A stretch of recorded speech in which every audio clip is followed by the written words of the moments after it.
demonstrate ni right yake ajui hizo. You see, you have freedom of speech, mtu hajui. So hizo ndio at least hizi mnafaa ku wrap up nayo. And thank you for the mic. Thank you so much. There are a few things I want to reiterate that umesema hapo za maana is that tomorrow when we go for the demos, when we go to exercise, we the people shall. Yeah, so tomorrow when we go to exercise our right, I want us to be cognizant with a few facts. The first fact is, this is our country.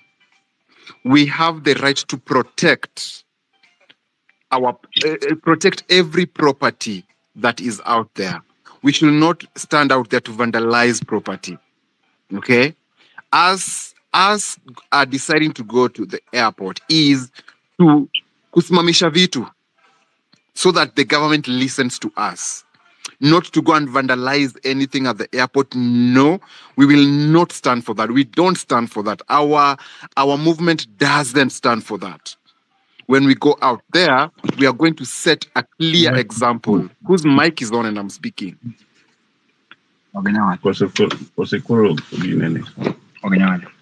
Maandamano kingi nga gina kor piny. Who is that speaking? Rastas bwana ni surely. Hey. So here's the thing. Kesho, we are not destroying any property, because I'll tell you for a fact, you go to the airport, touch those airplanes or whatever, it is us who stand to lose. We stand to lose everything. So why are we doing this? We are doing this so that the government can listen to us. Na kesho tunakipiana accountable. Ukiona mtu akileta ujinga tunamshika. The law is in our hands tomorrow. Mtu akileta ujinga ana destroy property ya mtu mwingine tunamshika, tunamkeep accountable. Tunamwambia wewe tunakupeleka kwa cell, ende ulale huko na tuleti lawyer wote kuja kutoa hapo, because that is wrong. That is vandalism. You don't destroy anybody's property. That is not what this movement stands for. So I just wanted to reiterate that. And let's protect each other kesho and keep each other accountable. Accountability. I am accountable for Kowino. I am accountable for 6 kama metokea. I am accountable for Redemptor kama metokea. I won't allow a policeman kumshika because he's with us. Na hao magunsu wakitumwa kesho, we will rough them up na tutamalizana na hao kesho huko. Because kesho is the mother of all demos. We are not promising, we are doing it tomorrow. Please, mimi nimefika. I've been threatened. I have been threatened, and I know that I've been threatened. And after that, those threatening phone calls, I said, penye mefika, neza nyuri anytime. So let me do what I have to do for my country. I can't be sitting on the fence anymore. So pia wewe, do not sit on together and they pulled together, they would create an African economy that is not standardized by the dollar, is not affected by the fluctuations of the dollar. Because I now know that the dollar is deliberately and strategically fluctuated to, disadvantage the Africans, more so the Africans. And you guys know it. Okay, so that disunity is a continental issue. I mean, we Kenyans can solve that.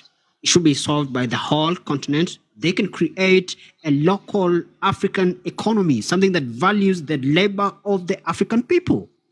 Okay, so the disunity in itself is a problem. Again, corruption devalues labor. It's not just the international currency, or it's not just the dollar. The corruption as well. When people pay taxes and they don't get a return or an equal return of the monies that are taken from their pockets, then it means that this money is going to someone who's not working. And that is just another way of devaluing labor, like literally, So, yes, it's good that you made that point. That was a really brilliant review. Thanks so much, Tony. So, can we now have the New Beginnings and Sir Elik? All right, thank you so much. Hi, everybody. I think you guys have talked a lot of valid points, and to add on it is you guys have said Genz don't have a representative, and the brother pointed out brought out a point, said there's a reason why the Gen Z don't have a leadership in their agenda, and the reason is he or she will be a target, because at the end of the day they will say, oh, you are the one who are pushing the Gen Z to do this. You'll become a target. You will eventually be assassinated or be killed. So the thing is, let's look at the Gen Z. Look at what are the Gen Zs saying? Okay, they want change. They want this. They want that. Okay, you're saying you're going to dissolve your government. You're going to this. A brother brought a point of National Transitional Council. Okay, there's a UN. Okay, also as a Kenyan constitution, when you dissolve the government or when you step down as a head of state, who is next? He brought a point of Chief Justice or the Speaker. So all in all, there are so many avenues. There's so many avenues of resolving things and saying, hey, Gen Z, don't say, oh, Gen Z sasa sisi tukiacha serikali, nani atalid serikali. There's so many avenues. There's a national speaker. There's a chief justice. There's so many ways. So let's not point fingers, like a narcissist and say, hey, you are the main. You start gaslighting the Gen Z, saying all this and that. No, address the problem. And what is the problem? The problem is, say, corruption, high taxes, and all this and that. And another thing, UN. Let's involve the UN. Call the UN and say, hey, me if I was in Ruto's shoes, or maybe if I was to advise Ruto, I'll say Kenya is bigger than him. Kenya is bigger than his family. Kenya is bigger than any other person. Okay, because once you choose to be a leader, you have to be impartial. You don't have to say, okay, my ego is so bigger than this. Acha nimalize hawa Gen Z wauwe, nitumie military, nitumie police, nimalize, nisuppress. No, and history will come to judge you. And let me tell you, no blood will be lost without consequences. You might think you will get away with it now, but I'm telling you, down the line, you will go down the history as the worst president, as the worst politician, because you put your ego and your self-centeredness ahead of the grievances of the people. So what I'm trying to do, if I was in Ruto's shoes, I would just say, hey, Kenya is bigger than me. Let me address this Gen Z situation, and let me address this the current problem that's facing my people. I'm a leader, and Kenya is bigger than me. These people chose me, and today I have failed. I failed to show them change of life, cost of living is high, and all this and that. These are genuine reasons. So what am I gonna do? I have to put my ego aside and self-centeredness and say, hey, let me form a transitional government, or maybe let me involve the UN, let me involve the Chief Justice, let me step down. Because at the end of the day, it's not about you. It's about 50 million people living under you, and even leave alone. Even before God, you will be held accountable. People forget that you as a leader, you might get away with it in this world. But I'm telling you, in front of God, as because all of us will die. That is one thing that we'll face. And you as a leader, you have to understand that your blood lost by you telling those military, hey, finish them all. I'm telling you, history will not be on your side. And then to finalize on this, there's so many avenues to form a transitional government. Put your ego aside. Say, hey, I'm sorry, I failed.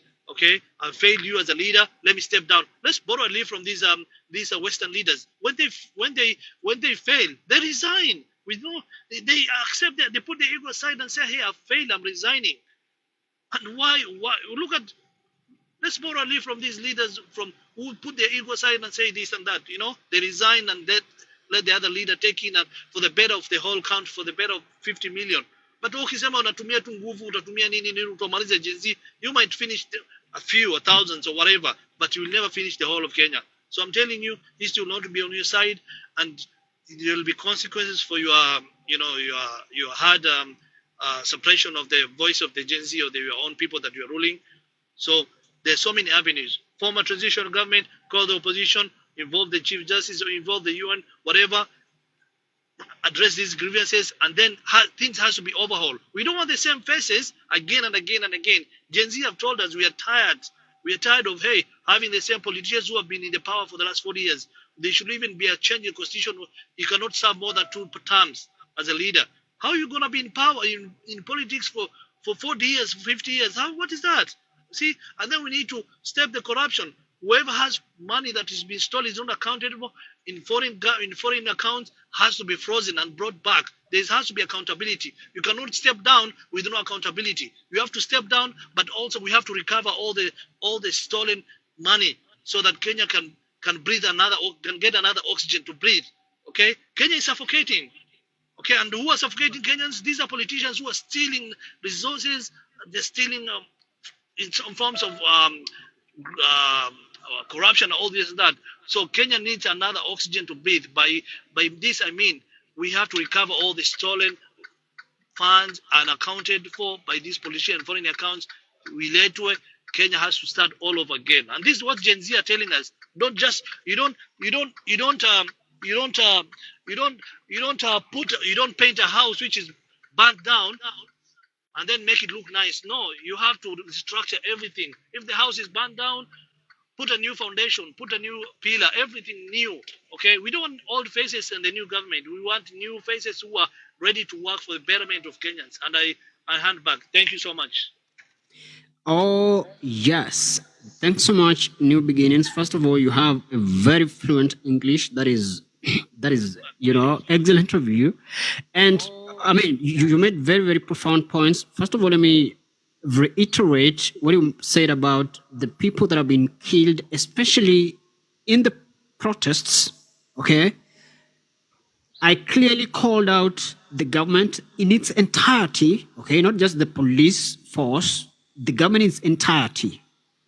The lives that were lost by the innocent protesters trying to access the parliament was totally unnecessary. Okay. The parliament, as I've been saying, is public property. It is public infrastructure. The parliament was built by monies collected, through the taxes and of course from the people. So the people have built the parliament. It is their property. It is their infrastructure. Even if the people wanted to go to State House, it is still our infrastructure. We constructed State House. The monies that built these infrastructures were collected from the people. So how do you shoot someone for just trying to access their property, for just trying to, make use of what they've contributed to build? How? What justifies that? So the thing is, honestly, the government has no reason whatsoever to kill anyone just for protesting or accessing any public property, any public infrastructure. It is our property. It is the property of the people. And that's why I'm also so disgruntled with just how the government handles these people that are said to be living in government lands. Okay, you people see the government destroying their houses, they're demolishing their houses, they're kicking the people out in the streets, even in the cold, even when it's raining. Okay, and they never compensate them. They never give them alternative means of survival. And the thing is, honestly, there's no such thing as government's land. That land is, public land. It belongs to the people. These people that you're demolishing their houses, these people that you're kicking out of these, lands are part of the owners of the lands. They are part of the owners of the land. It is public property. And the public, of course, includes these people. So there's no right whatsoever. There's no valid reason for the government to demolish these houses, and of course, kick these people out in the cold, and they don't care about their lives. They should compensate them or give them a good alternative. Just make their lives continue and not bring all this violence. Why are you killing people? For just accessing their property? It is their property. These infrastructure, even the courts, all these infrastructures are public property. If I want to go there at any time, I should be let go. And it is also worse that people are getting killed for just trying to, access these infrastructures. It doesn't make sense at all. And that's why the people feel in unison that the president is illegitimate, the government is illegitimate. All these people are rogue, they're criminals. They belong to the jails. Not even, they don't just have to leave office. They belong to the jails. And the conundrum is how? How do we get these people into the jails and still keep a peaceful, stable Kenya? That is the predicament. Okay? So thanks so much, New Beginnings. That was great. Sir Elik, you've been waiting. And of course, Ivan. So I don't know who goes first, but any one of you can just have the mic. Okay, can I have the mic first? Okay, one thing I wanted to say is that I love everything that everyone is saying here, and everyone is very eloquent. So one thing that I really want to say is anyone that is saying that Gen Zs are leaderless, that one is someone who wants to steal the future of Gen Zs. Let me tell you one thing. Once you have been programmed like we are leaderless, that means we will fight for these things, we will fight, and then we will reach a point that we will feel so misused, because when it comes to a point where we are needed at the table, we will start fighting ourselves, because everyone will say like, I am a leader also, so they have already infested chaos between us or amongst us. So calling us that we are leaderless, that is actually stealing our future from us. That means we will fight, and then when it comes to the table, we will not be there to make valid decisions. We will not there to make posterity's measures for our country. We will not be there to make that critical decisions that makes us go forward. Because let me tell you, I was telling one of my friends that it is very expensive. It is very expensive to change the government from outside parliament. It's very expensive to change the government from outside State House. You see how many lives we have costed, but like by now we have lost so many lives. Like, I don't know who can give me how much is a body bag right now. Let me tell you, losing a life is not something that I will wish for a family. I will wish for my friend. So, and it's very expensive. And this was my call, is that may we come to a point that we have leaders now. Dialogue right now, it is so ripe for us because we have already made a statement. We stormed the parliament, but none of us came out of the parliament building as a parliamentarian. If today they bring that finance bill back to the house, and they will still vote, and they still vote yes, as in, are we still going to the street? As in, we can't always make our points at the street. Right now, we are ripe for dialogue. We are ripe to go and tell Mr. President, like for example, in 1 week's time, you have appointed the CS, and like right now it's almost 2 years. We don't have the IBC. What's the point? We want the IBC right now. We want this week. We want by coming next month. We want to see our Gen Zs registering, and then we say this. We have 14 slots that are remaining for ministers. Let us gather, we as Gen Zs, somewhere like, for example, even Uhuru Park. Let us choose among ourselves people who we know they have credits, they have credentials even to lead a country, so that and we say this. We are marching to our State House with our papers and saying, these are the guys we want them to be in this ministry. These are the guys we want them to represent us in the ministry. Because at the end of the day, if today this government went, who has the know-how of how to run this government? We still have to have people inside there, because when we change the government from the inside, it becomes so easy. We will not have to lose lives. Like, for example, people lost lives because of a finance bill, just because someone said yes. Something that someone could have just said no, and we could not be in this mess right now. Right now, let us accept also that we Gen Zs, as much as we have that attitude for change, we have that oomph for change of this country, it is already hacked. It is already hacked. There are some people behind us who are faceless, who are leaderless. We are not faceless. We are the face of Kenya that is bringing change. We are not leaderless.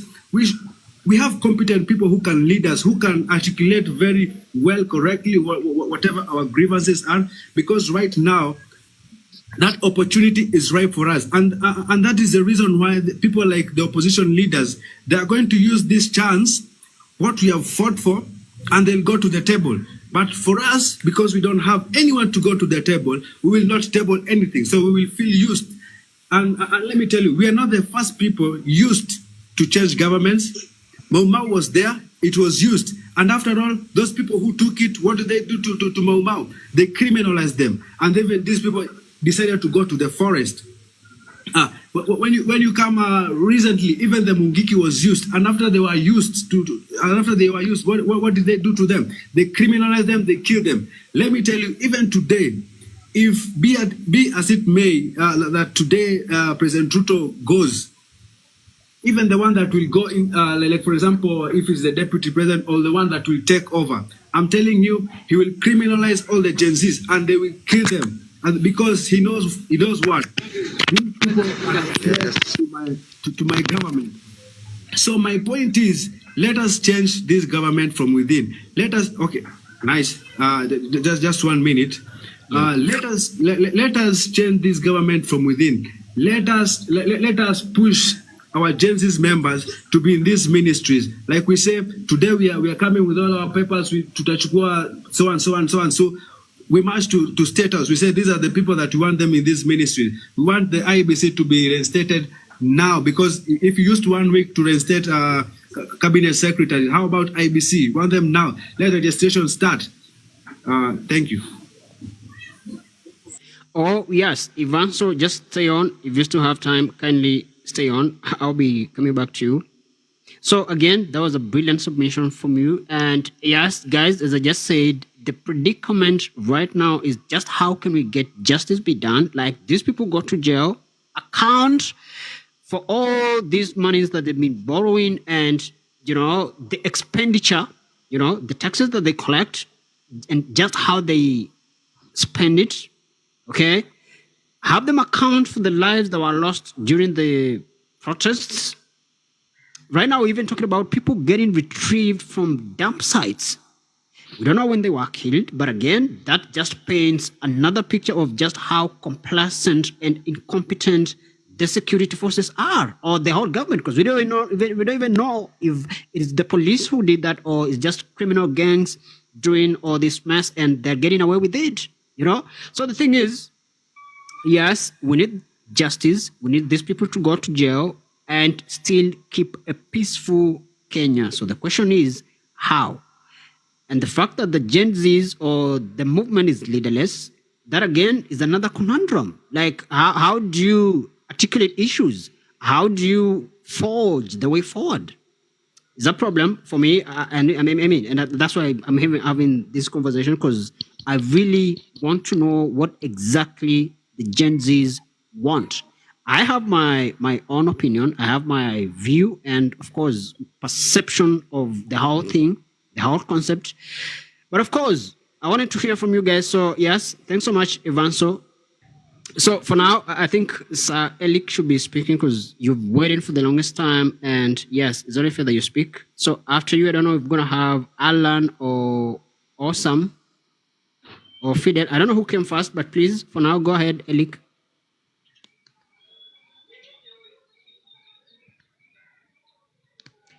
Sir Elik is not around. Who else is around? Awesome, Aboko, Fidel, Alan. Who is around? I'm around. Oh, sure, go ahead. I'm around Global. Yes, I want to give my submission at this moment. It's not aware. I appeal to the Gen Zs first to reinstate their wish tomorrow to march with their plan to go to the airport. As the fact is that it's the backbone of our economy. It doesn't make any sense. For me, to my views, I can say that these people, as you are saying, they are leaderless. It's true. Coming out to say that I have a point of this, I have written this, I want to dialogue this with the president.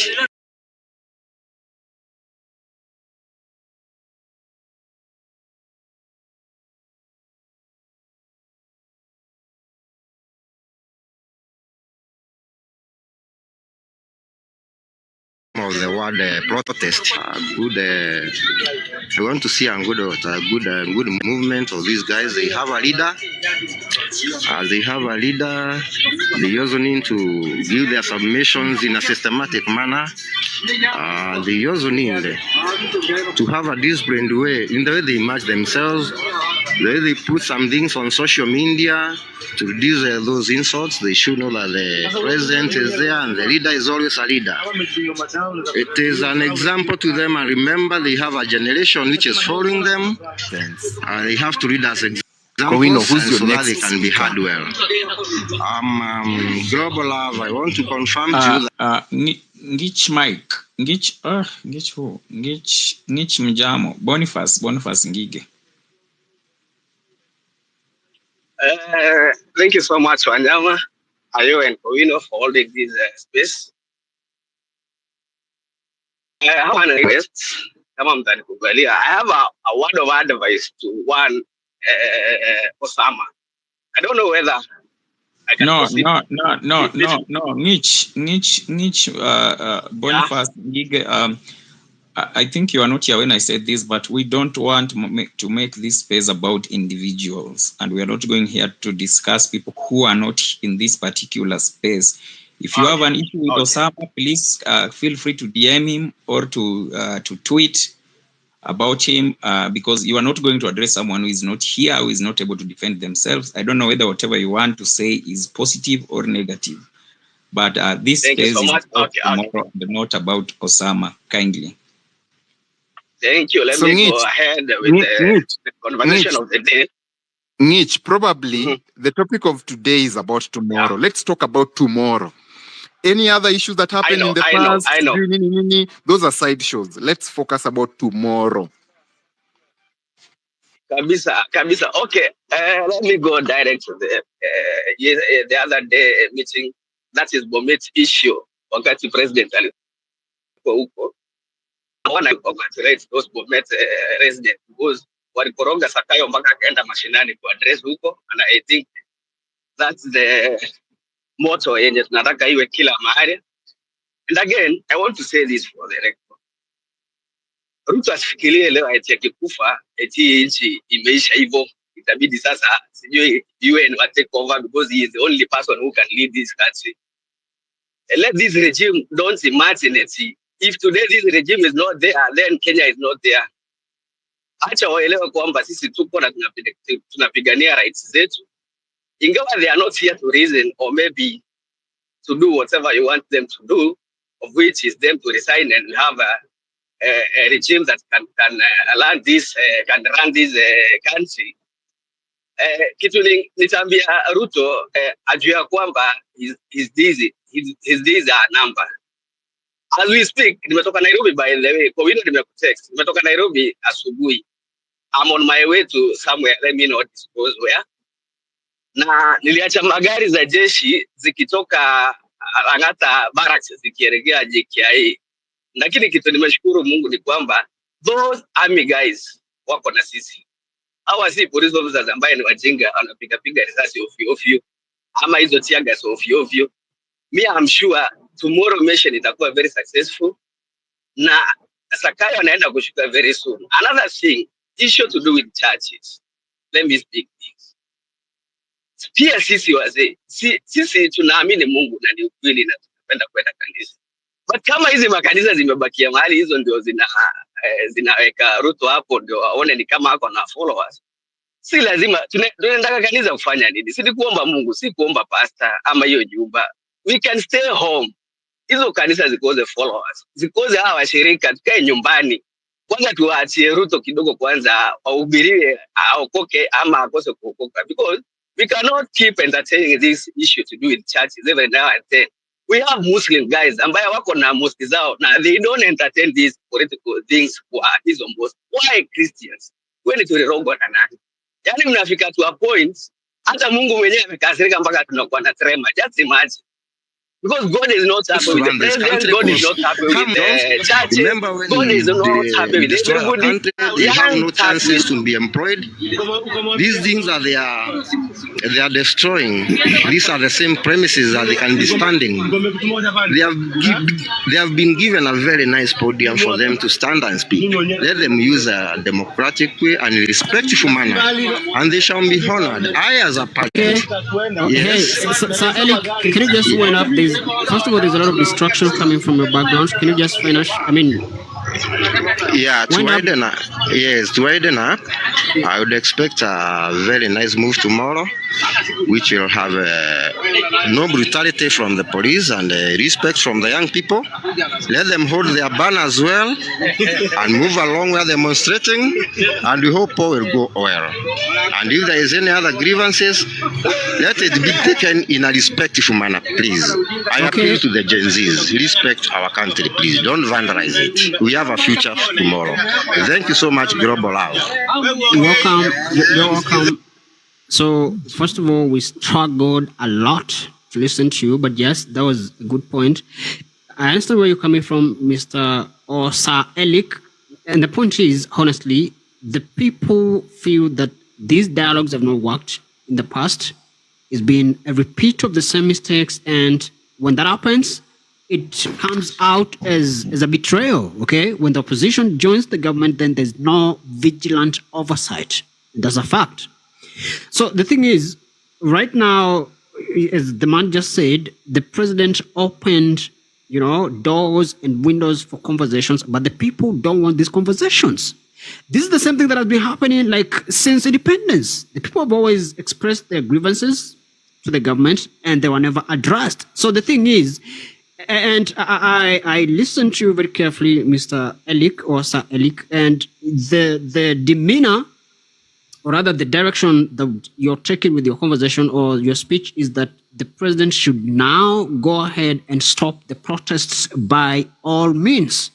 The thing is, first of all, understand what the government is. The government is made by the people or is put up by the people, and it should serve the people, not kill the people. So the fact that you're speaking from a point of you're trying to support that the president can now exploit all the powers that he has to just protect himself or rather defend his power. So is that even defending his power or is defending his arrogance? Because nobody is threatening the president. Nobody wants to take the president. Okay, so the fact that you're supporting that he should use all the power in his mandate to just slow down the protesters, that's not that's not fair. For me, it's not even the right thing to do. If the people don't want you, they just don't want you. You should leave office. You cannot rule by force. That is like a vote of no confidence. We no longer believe in you. We don't believe in your government. Go home. It's that simple. So it is easier, it should be easier for him to leave office than to kill the innocent people protecting and defending his arrogance and rogue government. Rogue politicians, rogue parliament. You guys saw it. These people passed the bill at the height of rejection. So the point is, because as well, I don't want us to lose it. I don't want us to go to a point of anarchy or, a point beyond which there's no recovery. You guys have seen it in the region. And yes, for me, it is a question that needs to be answered, like how best should this go on? But for the president, he should exercise restraint at all levels and observe the rule of the law. There's no law that advocates that people should be killed for just protesting or trying to get an avenue to speak with the government. If the people don't want to talk to you, it's because they know that, they know how you operate. They know how you move around. So they have no more confidence in you. So the thing is, honestly, the government should not unalive anyone on the basis or on the grounds that they are trying to access any property anywhere. They should just stop them, restrain them, but not kill them. That's not something that we can support. And my point is, as I finish, because I want us to move on. First of all, I think it's a general feeling among the vast civil population that it is unacceptable for a government not to be giving the people opportunities and go ahead and tax them. Okay? The government should not even think of introducing new taxes to already overburdened civilians. That should never be happening. And if you're so doing, then can you bring us the opportunities? Give us the opportunities. We want to feel comfortable paying these taxes. We want to be comfortable paying for these debts. Okay? So, yes, as I said, first of all, you guys should understand that, and because again, from the point that you are speaking from, is that you are not demonstrating and you don't support the demonstrations. But the thing is, you people should understand that these people that are protesting are the groups of people that you and your government have neglected all along. You've undermined them, you've disenfranchised them, and you don't care about them. I talked about why should people not get education just because they can't afford it? Why should we have a working government, a functional government, and some people can't afford education? That is discrimination against the poor. Why are people dying of hunger? Why are people starving to death? Just because someone can afford the basics and we have a functional government? Because now life is just so expensive in Kenya, like the prices of the basics is just above the roof. So how do you justify that? Why should someone die just because they can't get medical health care? Just because they can't afford it? So that is a justifiable ground on which people should lose their lives? So these people that are protesting and are just so disgruntled with the government are the people that have been neglected all along. And when you're fighting to defend your business, they don't even have food on the table. So think about that. I mean, think about them too. And it's only fair that we all understand that this is a serious issue. The gravity is out here. Like we can all see how big it is. I mean, this is, and we should just understand them. And of course, do everything that we can to protect the country. As you said, of course, chart the way forward. But if all things go south, Ruto should be blamed. Okay, when it rains, it pours, and for now, he should just carry his burden. He should carry his cross. He should deal with the mess that he's created. He and his rogue government. Because yeah, when it rains, it pours. So thanks once again, Sir Elik. I don't know who wants to go next because you guys have confused me now. I don't know who came first, who came when. So I don't know. Awesome, Alan, and Fidel. I'm right here. Okay, so I can say that. Yes, it's okay. Fidel, Fidel, you can go ahead. Then Alan afterwards. Awesome. Then Honorable David. Okay, yes. Thank you. So when you hear people saying that the Genzs are goons and so forth, there's nothing like anarchy. People are using anarchy to scare out people.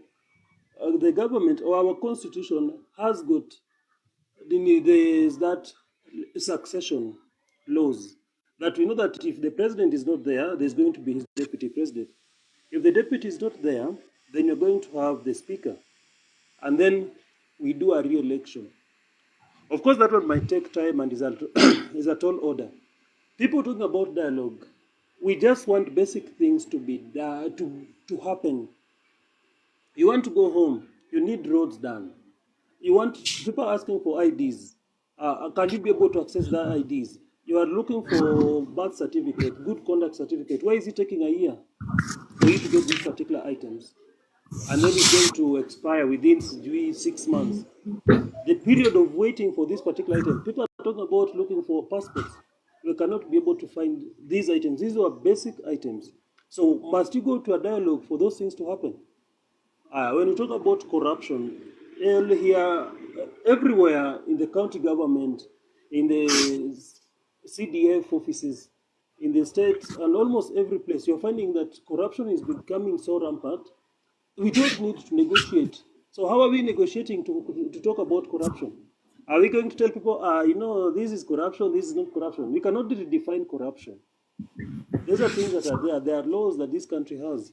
We just need to follow the laws that are there. And when people are going out there to protest, is a constitutional right. The reason why people are protesting is not because they hate the president, but because the president has failed. And he has failed because his team is not working. He has given us a team, but his team is not working. We have asked him, so can you please try to bring in a better team? Then what is he doing? He's trying to refurbish the same people of the old team just to bring them back. So what are you trying to tell us? This person, how can you fire someone today and then tomorrow you bring into the same position and you're saying, okay, now what is going to make him work? What has changed? So if people are going on the street, let people go on the street, let us vent. The president knows what we want. We just want basic needs. We are just asking for bare minimum. People talking about positions. We don't need positions. When you're talking about government positions, you only have got around 20 CSS. We are 1 million people. Not all of us can sit in that particular position. But rather, instead of looking for positions, we are asking for services. Let that person in Madeira be able to go to school, to access school. Let him be able to find basic needs, like he's looking for water. Is he going to be able to access it? Can we be able to do that? I think that a governor of Mandera is living in Nairobi. An MC of Mandera is living in Nairobi. What is that? And then they are wasting money every day, traveling from Nairobi to Mandera every day. And who is going to pay for that? That is your money. Is there anything to negotiate with that? We don't need to negotiate about that. These are things that are just common, basic knowledge, common sense things. That if the government decides to make these things happen, we will let him, the president, to complete his term. Nobody is having any bile against him. We are just talking about we don't need bad, we don't want bad leadership. We want a leadership that is thinking about the people, the citizenry, and trying to protect us as a nation. People talk about looting. Okay, looting is bad, and nobody wants to loot. But now let us also look at it from another perspective. How much money is being stolen from corruption every day? That money is so much. It might even quadruple the amount of money that is being looted. So, yeah, let us try and we need the president. The president is supposed to give us that goodwill that I'm ready to listen to you. But I think sometimes maybe it's kind of like he has shown us the middle finger. Maybe, pardon my language, when he was talking about now trying to rehire the same people that he has fired. So what we want as a nation is just basic services. Okay, that's my take. Yes, basic services and of course equal opportunities. Okay. So guys, first of all, I rarely ever talk about the likes, but you guys are not liking the live. It's not, I mean, it's like you're not feeling the vibe. It's not like, it's like you're not present. Please, can you just get to 15K likes? 15K likes, tafadhali. Please like and share the live, okay? Again, my goal is at 0, at total 0. And I mean, we had good number of viewers in here. Can you just support the goal, please? Can you just support the host? So yes, 15K likes, some hand hearts, and some good shares. Make sure you share the live. This is a big conversation. It's not just Kenyan, it is African. And you guys saw Museveni is literally pointing the gun to the protesters. You guys know that some Ugandans are planning to protest or march against bad governance in Uganda, and so are some Nigerians. But Museveni is coming out as a killer. He's saying, you guys don't dare the government, don't dare play these games. But the thing is, honestly, if the people reject you, you should leave. Okay? You don't govern yourself. You don't represent yourself. You represent the people. And who kills their employer anyway? Who shoots down their employer? Who does that? It's only in Kenya. So this heads of state, you are just so disgruntled with, you know, the protest and whatever. They should learn a lesson. If you don't perform, the people will come for you. They will kick you out, and whatever else they want to do, they will do it. So I don't think it's even fair for a president to come out guns blazing and he's threatening the protesters that they should not even think about it. That is a killer, isn't he? Anyway, moving on. So Alan, you wanted to go next. So just go ahead then. Awesome. Then Hello. Honorable David. Yeah, go ahead. Hello, I hope I'm audible. Yeah, sure. You are.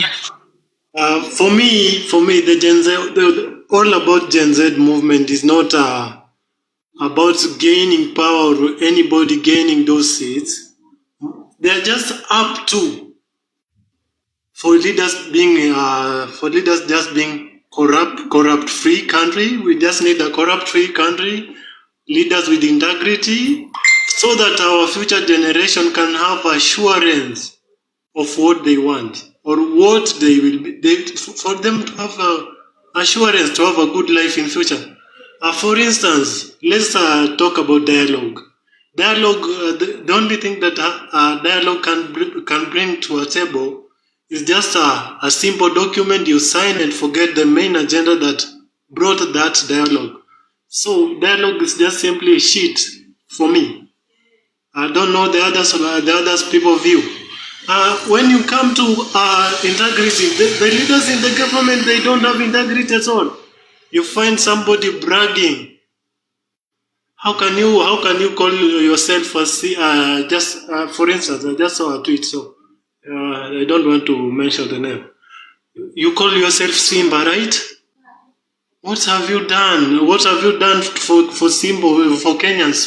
For instance, for Kenyans, simple Kenyans here. You just find corruption has just led to our roads back here. For me, like actually I'm far in rural area, so our roads are inaccessible due to corruption. Corruption is the key agenda we are fighting. If we fight corruption, we fight this unintegrated, we fight these leaders with arrogance. Simply, you just find a leader, just go and speak some things that are not even relenting to the key issues that the Gen Zs are fighting. They are just concentrating on who are funding them, and they've just shift war to fight the NGOs, the non-governmental organization, of which they do benefit in the previous time. Now they are seeing like revolution and accountability is coming on their head or their faces. Now they start fighting the NGOs with the reason that they are funding. Actually, my question is, who is funding Gen Z? And when will we end this corruption in Kenya? Because corruption has just crippled everything. It just has crippled everything to toes. Like, you can't live on your knees forever. We can't live in our knees forever. And the future generation also come to live on the knees that we do. You can't live the same life and expect it tomorrow the same life. We need change, actually. As Kenyans, we need completely change. From government should change their mind, the way they're operating. You can't come with an idea of imposing a law that is against a common mwananchi. For instance, this law that is against agricultural, the seed issue. That's actually crippling a simple mwananchi at the village. At the village, when you come at the village, actually, we share things. Like you find your neighbor has planted his farm halfway, and you have enough seeds. You will actually give him to complete his agricultural activity at the farm. Secondly, when you just come, I've had some mining issues. The mining issue, the accident with sodium cyanide that is used to refine gold. You just find some illegal activities that are being carried out in the country silently, and we just hear blaming the Gen Zs. We need accountability for our leaders, we need integrity, and we need assurance for our future generation, actually, so that they can come and live a better life. That's what Gen Zs are fighting. And the key issues about these Maandamano and so on, Maandamano and occupying, this is simply because we are just trying to create pressure to the government, because our government doesn't listen. It doesn't listen with dialogue. When you just come and sit back, we'll just sign a few documents and forget about the main agenda. So, like, this is the only way to be heard. So you can find I've had a speaker, one of the first speakers, saying that the key agenda was a finance bill. Finance bill, right? It was not implemented. But how can we go forward with this corruption and integrity issues among government officials, arrogance and pride? How? Fine. How you have His Excellency end up firing his cabinet. Then all of a sudden, the same faces appeared and reshuffling. Let's take, for instance, our CS, Davis Chirchir. He did have some oil, billions oil scandal. That's already an integrity issues among on a leader. So, looking forward, will we expect maybe after the parliament has approved his cabinet that His Excellency William Ruto amepitisha juzi. So are we expecting the same people to perform? Like personally, corruption and integrity and senseless among government officials with some little illiteracy, failing to understand the basics and the requirement to serve the Kenya. That's where the problem is. Thank you. Okay, Alan, thanks so much. Thanks so much. Awesome. Just before you continue, just allow me to make a brief comment about that. And the issue is, honestly, when you see people coming out to risk their lives in the streets or in the hands of the brutal police, you know that it's that serious, okay? It's really serious. People don't just risk their lives. The protest is not, that's not entertainment. It's not a game, okay? People don't just risk their lives. It means that where they're coming from is worse than what it is right now. Like, it is worse than, you know, putting your life out there. And the thing is, we honestly don't care if the problem is internal or external. I just talked about the dollar and just how it's fluctuated to destabilize our currencies. Okay. And the thing is, if our leaders can't come together, like in the whole continent, and kick out the dollar or create a local African currency and a subsequent African economy that values our work or our labor, then that's their problem. The people don't know that. A lot of people are not well educated, so they don't even know just how much damage the dollar does to us. Okay? So if these leaders are well educated and they are indeed working for the good of the populace, then they should be working out all these issues. If the dollar and the IMF is what is destabilizing the continent, and in this case, my country, Kenya, financially, it should be kicked out. We should be, these people should be, talking about these issues out there on a continental level. So the fact that they're not doing that, and they are struggling as hard as they can to explain why the economy is so atrocious, then, we don't have any answer for them. Like, we don't have anything to help them with, okay? They are the leaders. They vied for these positions. They sold their manifestos to the people. The people gave them the power and the mandate to rule. They should deliver, and that's all, okay?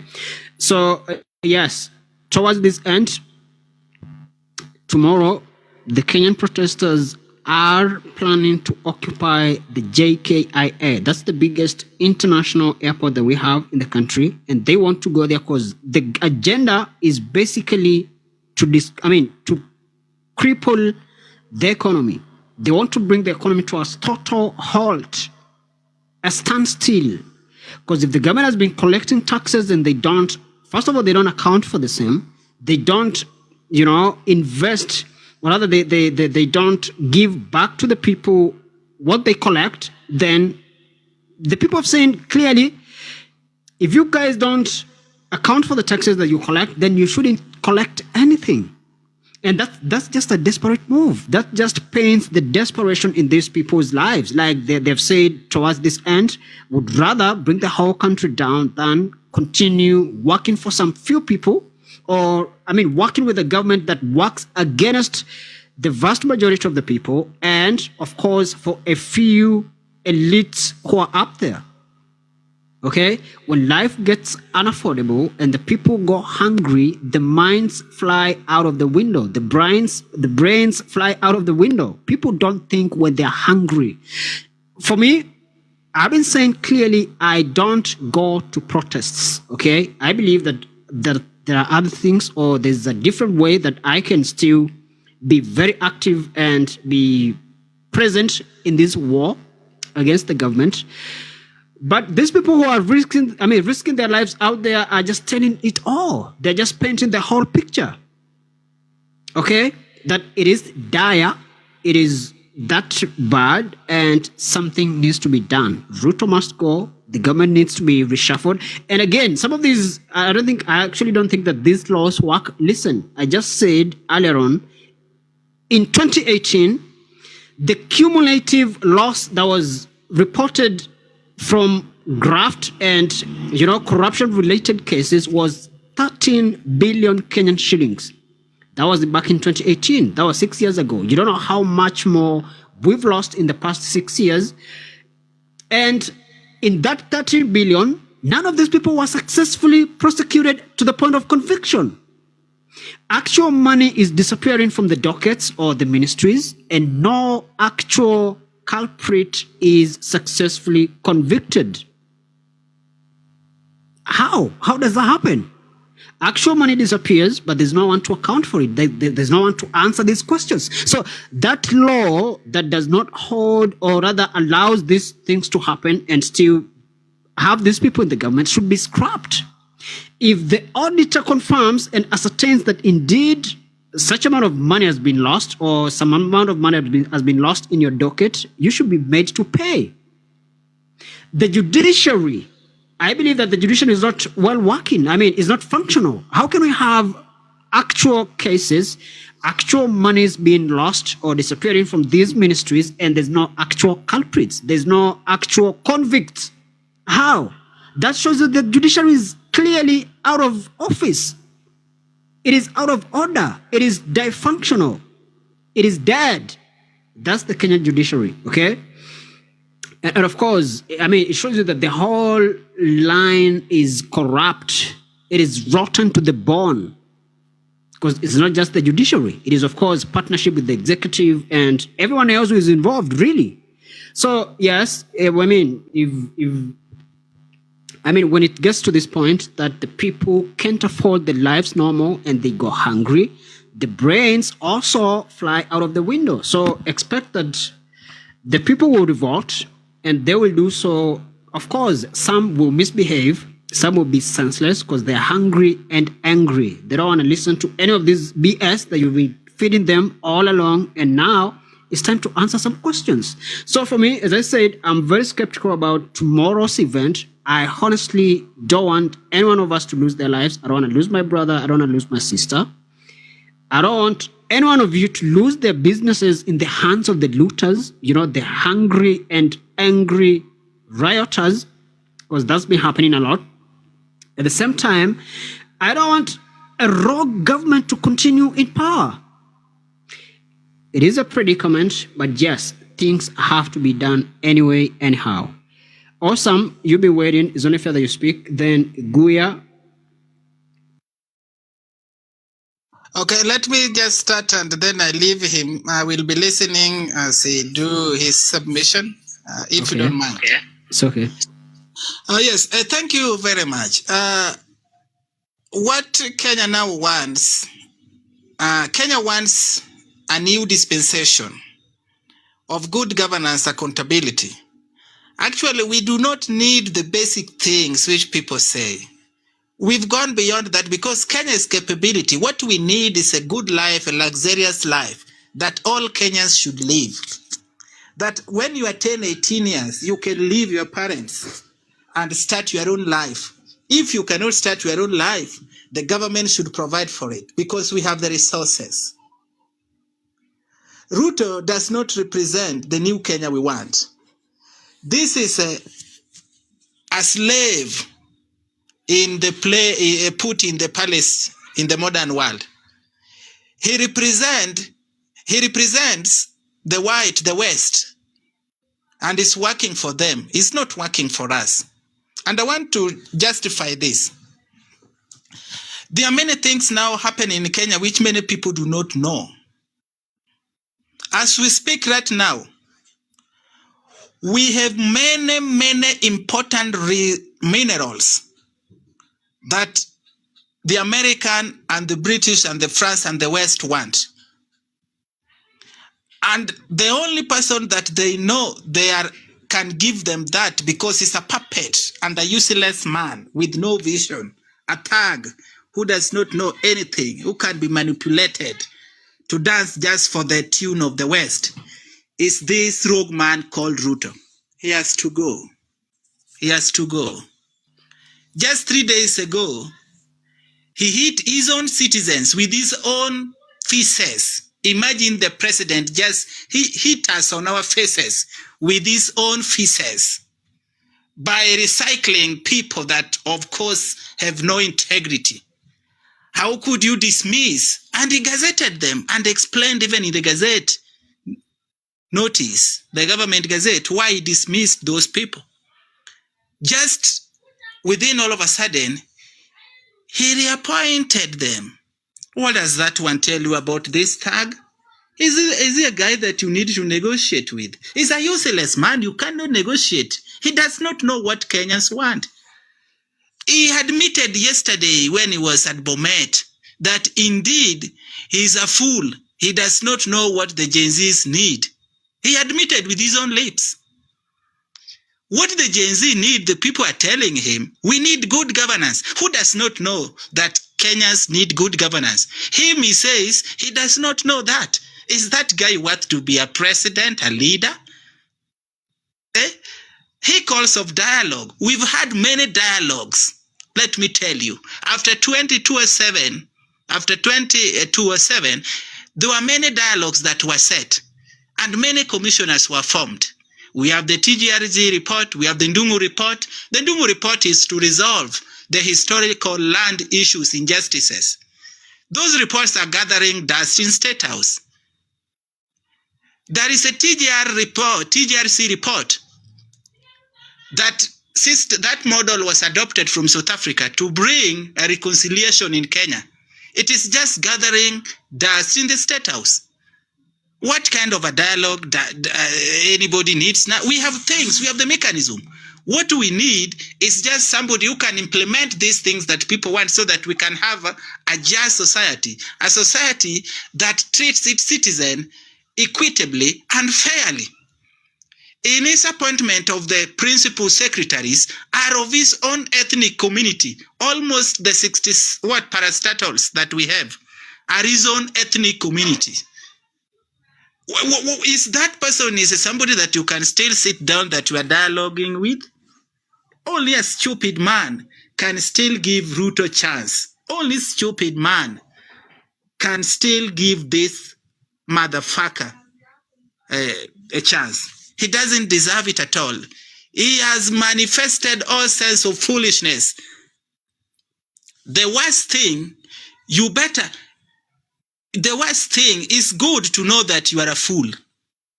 But the worst thing is that you do not know that you are a fool. Because if you know you are a fool, you can work on it. Ruto does not know that he's a fool. If he knows he's a fool, then we can give him chance. Such a person you can dialogue with. So the only language this man has to go. I want to give you just one example. In 2 days, I don't know, yesterday, you had a trailer that had an accident. And chemicals that are used to purify gold were found. Why were these chemicals? There are many things they've hidden from Kenyans, which now we are recognizing. He has to go with all his taka, with all his rubbish, so that we can have a new dispensation. He doesn't deserve. He was in those governments and he said he wanted to rectify what has gone wrong. Within just 2 years, he has done nothing. He has been given time. We gave him time to set up his cabinet. What has he done? He had just brought them back. So what negotiation? What dialogue? The people that are calling for dialogue are people who want to maintain status quo and to protect their businesses, be it the opposition, be it of this. And the opposition knows very well what kind of a dialogue. Recently, they had a dialogue, Nadiko. He has not worked on that. So what kind of a national dialogue do you want him to do?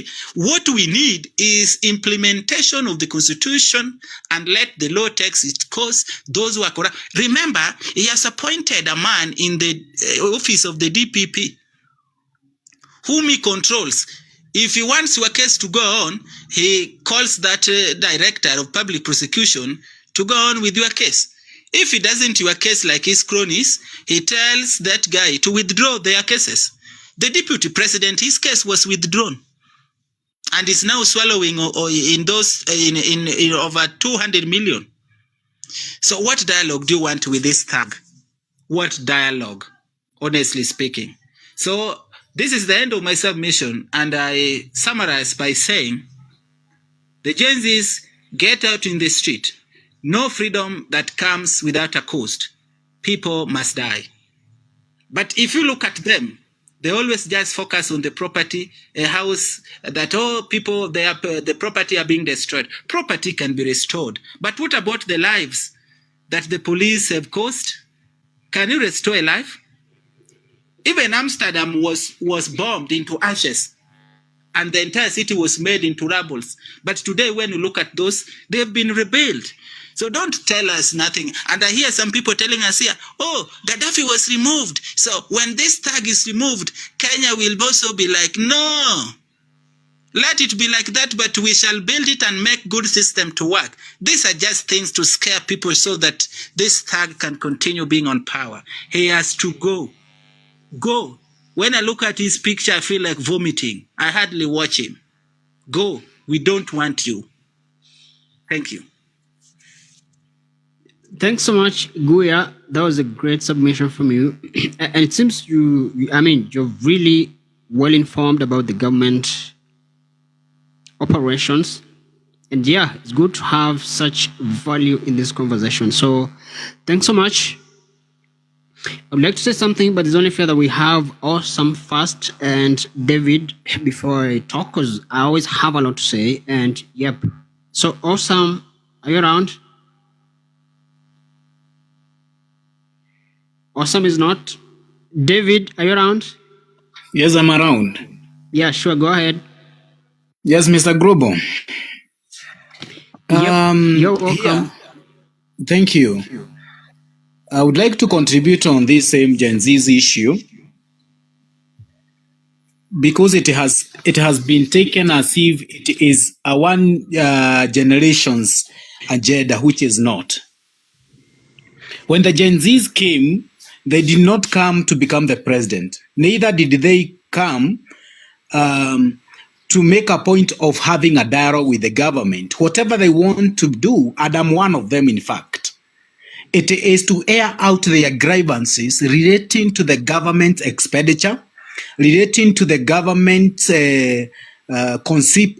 conspicuous deeds, like, for example, the police killing. We have the police brutality. We have the judiciary misbehaving. Even if you take your case there, provided you don't have money, your case cannot be heard justifully. Unapata, you have to give money so that you can be on the side of justice being served the right way. And for that is why we walk to the streets. Another thing, you cannot tell me that the President of the Republic of Kenya, in a situation like this, when we are having so many economic issues in every department, starting with the Department of Health Department, people are dying in the hospital lines. Kwa sababu, they do not have money. The NHIF, which we have been contributing to, trusting that it will help us in times of need, it is not working.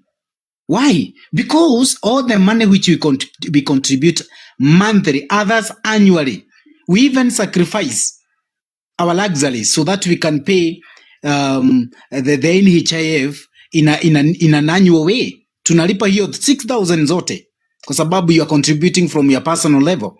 Lakini when you go to the hospital, you find that you are told that in this hospital we are not operating using the NHIF. So even if you have contributed to the NHIF, it is not helping you. Why?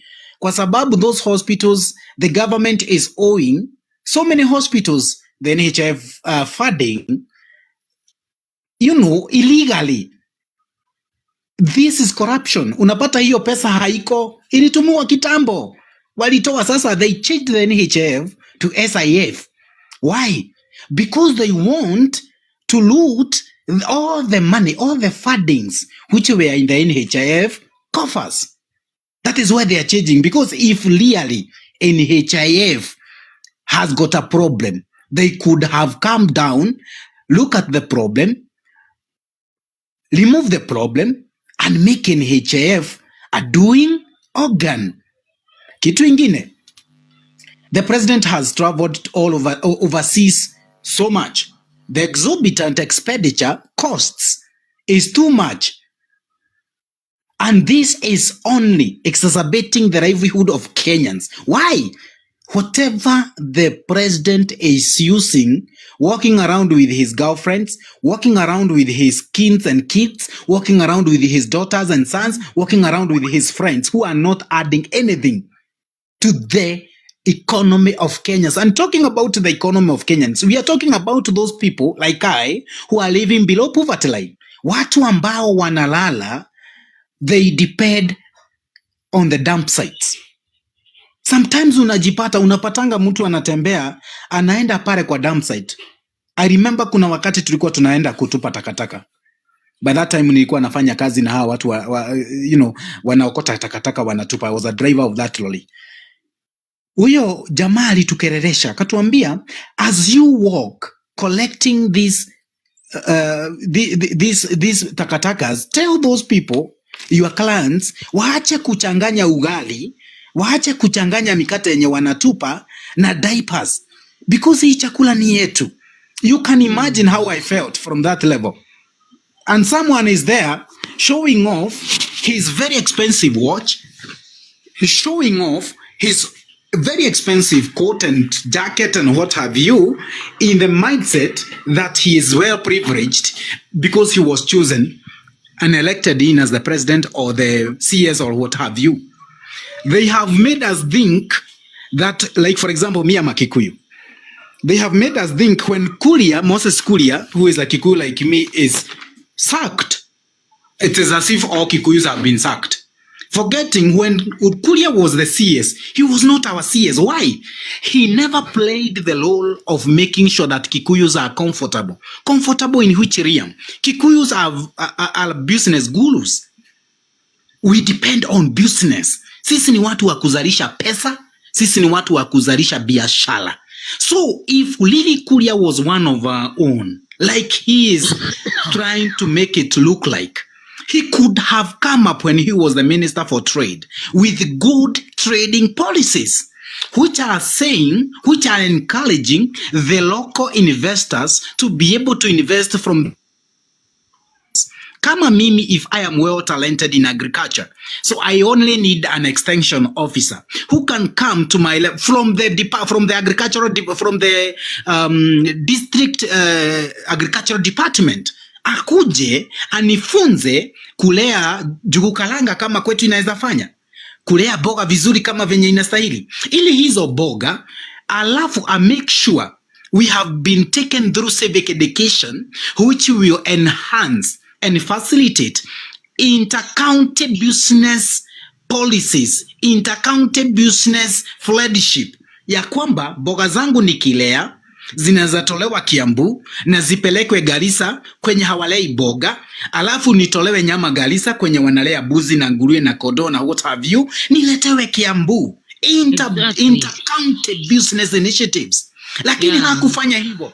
The only history we have had is him purchasing a land in somewhere in Ruda costing 25 billion. Where did he get all this amount of money in a short period of time of less than 2 years? And he want me to think like he is one of my own when he is sacked? This is the government of few rich people. It is the kind of a government we call plutocratic government. They now exercising plutocracy. And Ruto wants us to feel like we are so marginalized. He is the most powerful man. So he is trying to exercise autocracy. The only person who is up there with absolute power. When we are saying we do not want dialogue, we want him to be accountable. We want him to actually put his policies, which he came with, to us, to woo us to vote for him. He told us he is a Mama Boga guy. He told us that he is a Boda Boda guy. He told us he is a Shaba Boy guy. I have been a Shaba Boy for quite a long time. I paid for my high school through hardship, through hard work and determination. I was being mistreated. Now I thought I have got a president who will come with his policies which he came with during the campaign time, with the agendas which he came with, and now he said it is bottom up, meaning economy will start growing from the grassroots to the top. But he never did that. So we expect him as Gen Zs for him to sack all the PSs like he did to the CSs. Why? These are the rotten fish. Why? They are the one, in fact, I think they are from one tribe.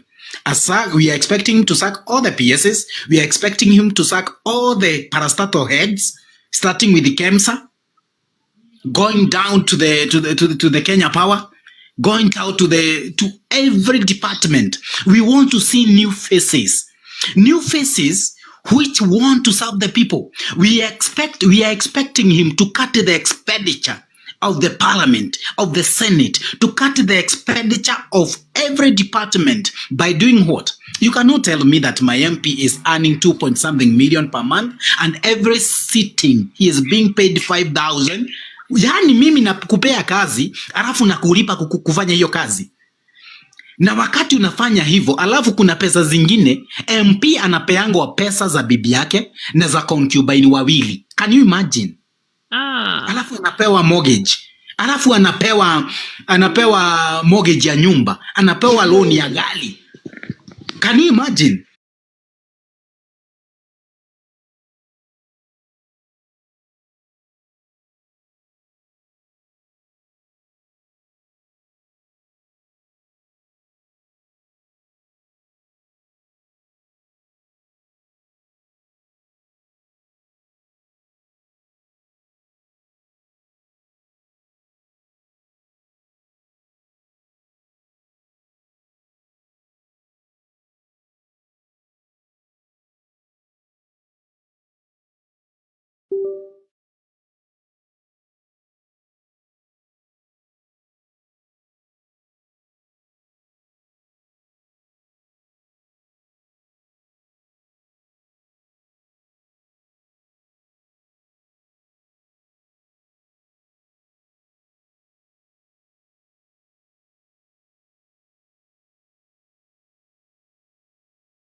Uniski? Nakusikia. Nakusikia. Okay, mimi niko na mimi ni mstaarabu, so I speak when I'm told to speak, and I don't want to belabor the Asante host Wanyama. Good to connect with you Kowino as well, and Ayo. Asanteni kwa fursa mlionipa. Now where do I start? Redemptor spoke earlier, and I think just after Wakili. I wish Wakili was still here because I wanted to ask him a question. Redemptor, kumbe sio mimi peke yangu. I'm also a dad. I'm really moved. I think some people like Koyo will attest that I joined these spaces. I'm absolutely behind the movement. The only thing that actually pains me is the loss of life, disappearances. And disappearances are so bad. Babu, sorry, a second. You can just ask Wakili. I can bring him back. But go on. Okay. Yeah, I'll come to that. It's a comment he made that I wish to respond to. But I was just saying that I'm also a dad. Redemptor said she's a mom, and I think we have the same instincts. We are really moved, and I also lack sleep, and I get stressed or distressed when I see missing persons. And at least kuna vitu vingine huwa vina happen, kuna closure, death. It's unfortunate, but at least kuna kuanga na closure, mtu akipewa mili. Hakuna kitu torturous kama parent amelose mtoi, wametembea morgues, police stations for a month, 3 weeks, hawajui kama mtoi ako life or dead. Hiyo kitu inakuanga mbaya sana. Na anyway, tunasemanga revenge, the best revenge ni ya God. So Wakili spoke earlier, and what he was saying was that he did not know whether Prezo is still not listening to intelligence briefs. So there's something I wanted to tell you guys, because I'm in a certain WhatsApp group with some people who work for, at least 2 people who work for the sensitive agency. I believe you know what I'm talking about. And on Friday, this past Friday, nilijoin ile space ya Andrew Kibe. Nilisikiza from morning, nilikuwa Kajiado, karibu kona Manga. Nilisikiza from morning, nikaanza kudrive, nilikuwa nasikiza at 2 o'clock before they closed. They didn't close, walienda kwa speech ya Ruto ya ku-nominate ministers. And in that space, they started discussing about, we need to appoint some people we can trust wataenda waongeleshe the KK administration. So although I have been on that space for hours, nikaitisha mic, sikutaka kuitisha mic, sipendi kuongea kwa hiyo group ya, hiyo space ya Andrew. Nikaitisha mic nikidrive. Yeah, I was on hands free. Nikasema, why are you doing this? Why are you creating a panel or a committee, atakani experts, lawyers, what? This government has so much money, and those guys will be bought off however much you trust them. Now, I think it's something that Redemptor referred to or hinted at, because when I said that, it's because I had the benefit of some information. And that is actually what was happening on Friday, the following day after I got to wind of that plan. On Friday in Andrew Kibe's space. And I was literally chased out of that group because I was saying, no, don't do that. You can't have, the government does not want a faceless movement. And guess what? That was on Friday. At 8 p.m. wakakuwa na space ingine, Andrew, ya discuss who now will be in the panel. I don't even know what they decided.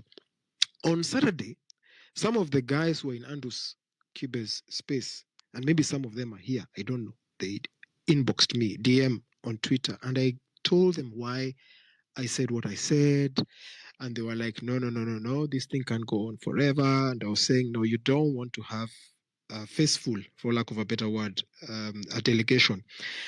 But anyway, I got vindicated when on Sunday after church, the president spoke about after the service in Bomet, akaanza kusema, I don't want to deal with faceless people, which is now the point I want to make. The president does not want a committee. Or rather, the president prefers representation. He wants people because they will easily bought. I mean, if you look at the amount of money that has been stolen in this country, hakuwezi koseka pesa ya kununua watu finje ama so or whatever number, pesa iko. So don't, I want to call on people, the patriots like me, don't give in to the temptation here. Let's go and talk to the KK administration. That's what they want. It will put a poison chalice on the movement that we started. The other information that I also have, and I don't want to hog the mic for long, is that initially, after the storming of parliament, NIS waliingiliwa sana juu I think kumekuwa na changes, watu wengine walikuwa ni kama wako adept at handling such a thing. Now I know that there are people from other agencies who have joined in, even from NCTC, National Counterterrorism Center. They're the ones who are helping in the PSYOPs and in infiltrating and creating division. So guys, we need to watch out. The X-spaces have been, some X-spaces, I don't think this one has, but they have been infiltrated.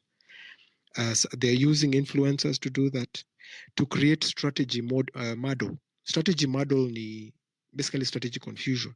So some people will say, twende ni huku. Others will say, no, let's not go there. Let's go this other place. The national resources and everything else that we have. Now, the second attribute of a leader, or the second not really character, but whatever value that is attached to, like leaders should, and listen to this very carefully, balance the question. A leader knows that if this kid is disadvantaged for whatever reason, okay, whether they are disabled or whatever it is that they have, they should get equitable opportunities with the children that are, well off. If you're a parent, you balance the plates and the food that each one of them gets. What is equitable? What is equitable? That's what a leader does. If you run a country and there are so many poor people and a few rich people, you try as much as you can to balance the question. Yes, just make the people survive and survive comfortably. At least access education, afford medical health care, okay, afford food and all these basics. That's how you balance the question. You don't, form a government that is working for a few rich people and oppressing, subjugating, looting, robbing, eventually or ultimately unaliving the innocent, not young, but of course, poor people. Why? If you're a leader, you should balance the question that everything works well and works smoothly. Otherwise, failure to that, this is the result. The people can take it no more. The question is so imbalanced, or rather the margin is just so huge. And it's no longer acceptable. It's no longer bearable. So this is just a situation of too much looting that, puts the lives of the people at the highest risk, or rather in a dire situation. They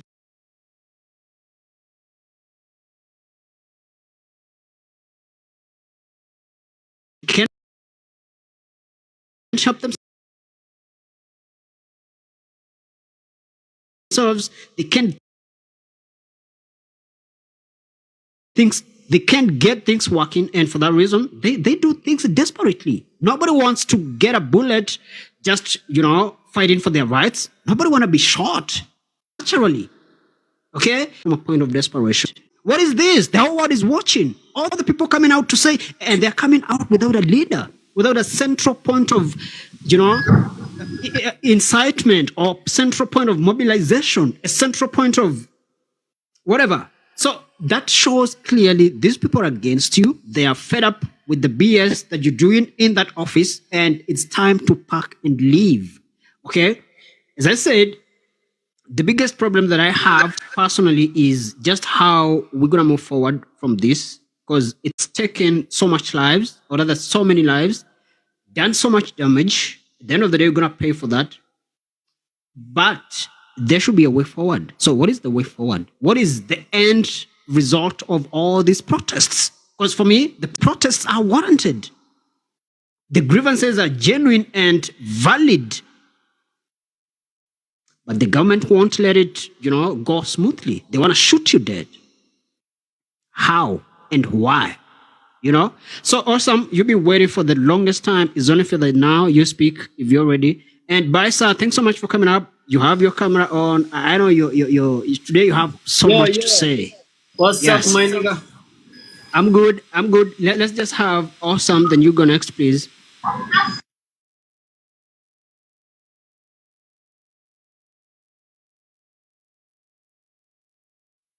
Awesome is not present. Go ahead now, Baisa. And guys, kindly, can you just keep tapping the screen? If you don't have anything to say up here on the panel, can you just share the live and let's get more speakers? I want to have more Kenyans come out and speak about this issue. They know it better. They are the first-hand, you know, they have the first-hand experience of the state of the economy. And yes, it's only good that we have them up here. So please tap the screen. So I said 15K likes earlier on. You guys didn't even tap the screen. I don't know what's happening. And I rarely ever call people to tap the screen, like the live, share the live, because it should be coming out naturally. Why is it not happening? Anyway, just tap the screen. Let's get at least to 20K likes.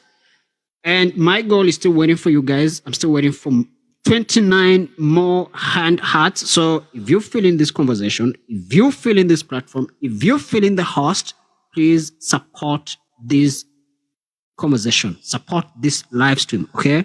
So Baisa, let me just expand your screen. I don't know why you came on with the camera, but yes, you are really bold. Kesho tuko sites. Wewe uendangi maandamano, usiniambie uko site, najua utaenda. Nani amekwambia jo? Ai, wewe ukai kwenda maandamano buda. Kwa nini? Kuna sura ya maandamano? Sura ya maandamano ni sura ngumu. Mtu amekasirishwa na uchumi, mtu amekonda. Wewe unakaa hata ufastingi. Sisi ndio tumefast. People like us are the ones out there because we've been forced to fast and we are pinning. So for you, I don't think you protest, but it's okay. Go ahead. Uni ni Ramadhani, mlilazimisha kufast. Sisi tuna fast Ramadhani. But kesho tuko site. Zakayo must live. What are your grievances against the government? Like no employment, poor security, no sanitation, everything is at mess. Critical mess. System must change. Okay. Change of the regime. We want young leaders like a Baisa.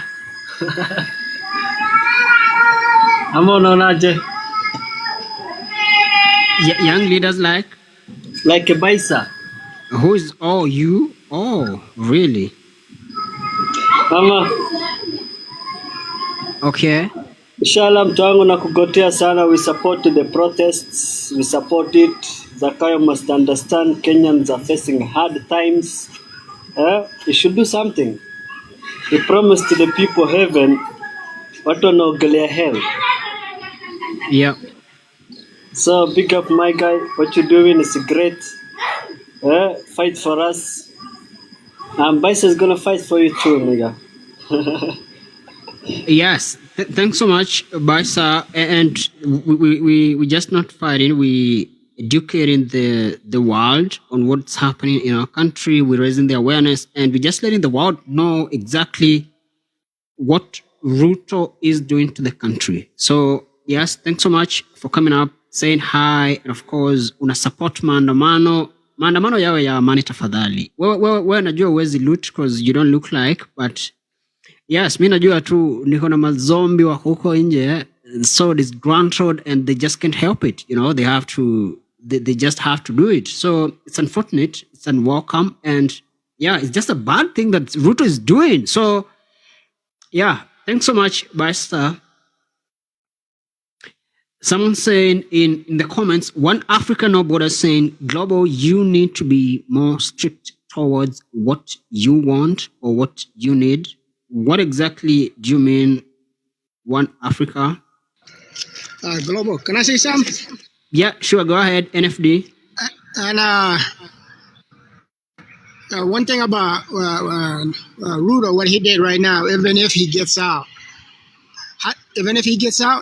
whatever he signed will affect Kenya for a long time. He signed IMF. I don't know if anybody knows about that. IMF, which Yep. is International Monetary Fund, and for you to sign that, they put a lot of restrictions and rules on you that you have to follow and stick by it. And those rules IMF puts on papers never helps any country. Look at any country that signed IMF, economy goes down the drain. And Ruto was trying to take easy way out. At first, I thought he was the best by coming in, but then he decided to take the easy way out by signing this IMF loans. And now, even if he gets out, those rules that he signed into it will affect Kenya for a long time.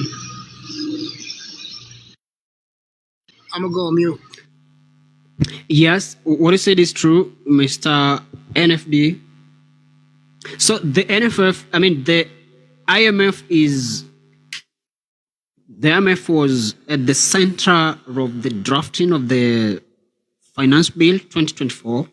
And the whole world now knows that because you guys have seen a lot of videos, a lot of people have addressed that in so many ways. And yes, indeed, the IMF is a killer. Is a killer. You know, what do you call a situation where someone or an organization create a situation that eventually and ultimately pushes the people to abject poverty, and they have to lose their lives because they can't afford food, they can't afford medicine? That is genocide. So IMF is a genocider, okay? It is atrocious, and so is the World Bank and a lot of these other lenders. So yes, it's good that you addressed that, Somali NFD. And the thing is, because Mr. Ruto is well educated, okay? This guy is a doctor. He's called Dr. William Samoei Ruto. There's no way you can be a doctor and have studied out there, like, you know, in Europe and whatever else, and you don't know just what the IMF does to, especially the Africans. He's so much aware. He clearly knows it, okay? So the fact that he's still engaging the IMF, he's still borrowing, he's still signing deals with the IMF, honestly, that doesn't portray someone who is really concerned about, you know, the welfare of his people or the good of his people, the people that he represents. It clearly shows that for some reason, he is an agent of the IMF or a puppet of the IMF and whoever else is in that ring, okay? And the fact that these guys are taxing the people to get these monies to pay these debts and whatnot, and they are not accounting for what the money did, like the borrowed money did, that as well is, it's unacceptable, you know? So I just talked about just how a leader should be packaged, the attributes of a leader and what exactly they should do in terms of how they should manage the country, manage the resources of the country, and bargain for the country, or rather bargain on behalf of the people, trade on behalf of the people, represent the interests of the people. That's how you manage a country. And you make sure that you balance the whole equation. And, you know, everyone can afford food. They can afford medical services. They can afford all these basics. If you don't do that, then you're a failure. And that's exactly the case here. This guy is a failure. He's lost it. Vote, or rather, he's lost the confidence of the people. He's even losing the confidence of the international community. People don't believe him. They don't believe him anymore. Why are you so loud out here and you're so well, decorated in your speech, but back at home, the people are coming out in unison, even without a leader. They're coming out to call you out. They're coming out to take you out of office. So that kind of, that sums up just what character this man is, or what fabric he is made of. You know, the hypocrisy, the pretense, And of course, the arrogance. Right now, you guys know that he issued a very stern warning that you dare occupy the JKIA and you're gonna face the full force of the law by JKIA because I'm out here just like you guys and I'm reading the news, I'm seeing all these things and all these hashtags, all these handles and the agenda. And yes, basically the Occupy JKIA thing is to make sure that the economy comes to a halt, okay? The economy is crippled because if these people have been collecting taxes all along and they don't account for the same, they don't give it back to the people or they don't invest it back to the people, then it clearly shows that or rather the people feel that they shouldn't collect any more taxes. It should be crippled. JKIA is big, though. International airport, that will be big, very, very big. It'll be bad for economy It is. And that is what happens when you don't feed some of your children. They will bring the whole house down. They will burn the whole house down. Because what is this? Why are you feeding some and neglecting some? It just paints the whole picture. Why? Why are you doing that? So the thing is, what you said is true. The JKIA is quite a big income earner in this country. But if that is not benefiting the people and they are dying out of hunger, they are lacking education, and for that, they have to suffer all their lives because there are no opportunities for them. They can't get medical health care because they can't afford it. And that's happening when all of you are flying around and drowning in opulence. Then how do you explain that? Like, how do you explain that to the people?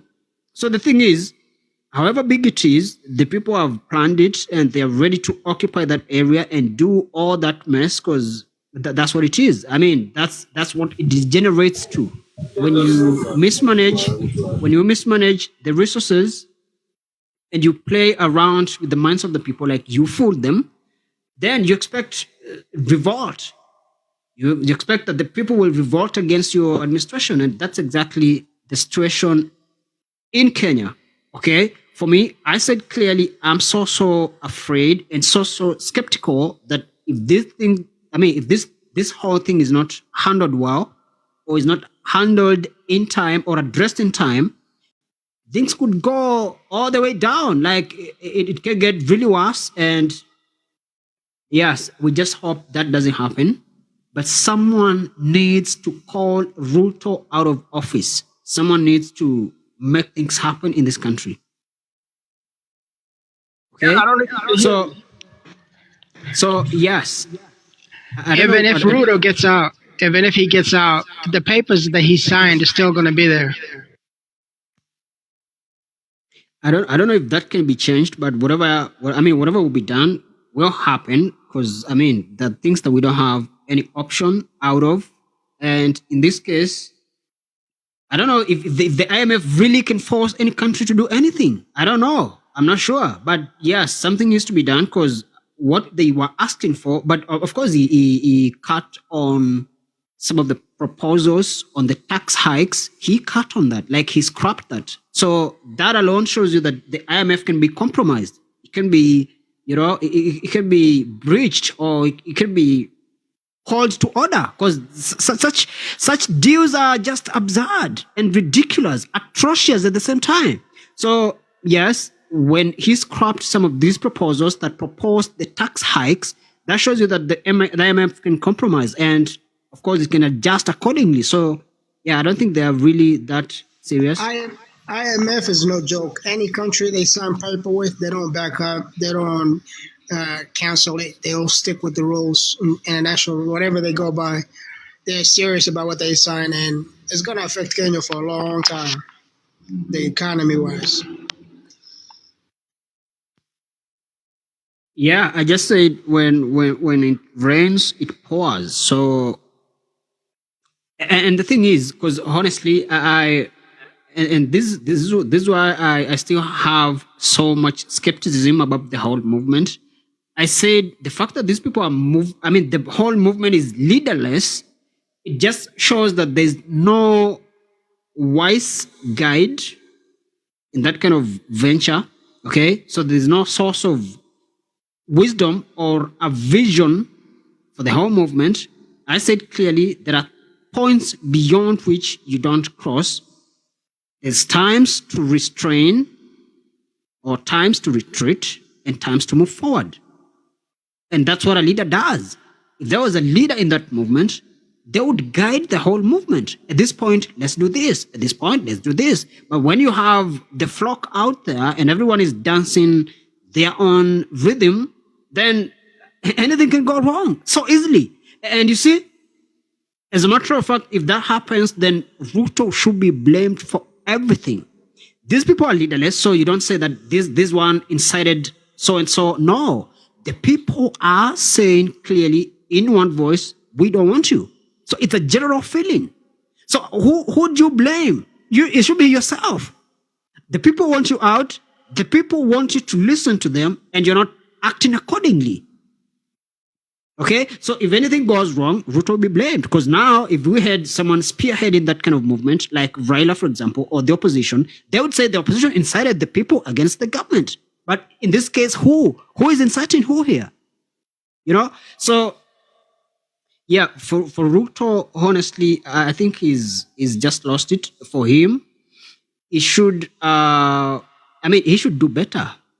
I don't know who he should call to the table, because he tried to call the opposition to have a dialogue. And clearly the opposition is divided. Okay, some of them feel that yes, a dialogue is a good thing at this point. But some feel that it's betrayal to the people that they represent, and of course the whole nation, because the opposition is the oversight. Wow, thanks so much, Brown Sugar. That's so beautiful. So the opposition offers vigilant oversight on the government operations, that they, stick to the law, stick to the constitution, and do what is right. So if they join the government, or if they have this dialogue and things move on smoothly, there won't be good oversight or vigilant oversight on the government operations. But at this point, for me, that would be the better option. Okay, it would be the better option. Away from that, the Gen Zs should consider 2027, okay? Because again, there's a window in 2027. They could get things going. These 3 years, as a matter of fact, if we damage much more, we might just discredit the whole movement. Because however brilliant government we're going to have afterwards, will it recover all that loss? Will they manage to bring things back to order? And you guys know the dollar is the standard. You don't trade, you go down. You don't trade, you lose everything. So, and that's why I'm still coming back to the point that it is important that the leaders of the Gen Zs come out so that they can chart things out. Because if there's no leader and everyone is going, wild and they're doing all this damage, the whole country will burn. Okay, but if there was a leader, there would be some direction. Okay, there would be some guide. So yes, it's an unfortunate thing, it's a shameful thing, and Ruto is to blame. Not just him, but the entire governments that have been in power. And this guy, of course, is not a new face in the government. Wow, thanks so much, J09. He's not a new face. He was in the previous regime or the previous government, and he was the deputy. And you see, the thing is, he plays so many blame games. He's always blaming the ex-president like he wasn't his deputy. And you're like, why are you doing all this? What kind of game is this? Which is so wrong. So the people feel that for the 10 years that he was the deputy, he would have done enough to change the situation. And when he got into power, he should have, as well, performed better than what the situation really is. So the thing is, and let me tell you guys where this is coming from. Because what is the context of this whole movement, okay? There are some influencers in this country. Influencers, you know who influencers are, okay? The social influencers in this country that have been running some initiatives, some community-based work, and what they're seeing in the community is something so deplorable. The situation is just so deplorable. How do people starve? How do people live in abject poverty? They can't even afford medicine. They can't afford anything. That kind of advocacy or that kind of movement is what is spearheading and, of course, fueling all this kind of revolution that you guys are seeing. It is coming straight from the ground, like these influencers, because they can see exactly what's happening in the ground or on the ground. They can see all these people suffering, all these kids who can't even afford shelter. People are living in the streets and in makeshift houses and whatever. That kind of situation is fueling a lot of anger.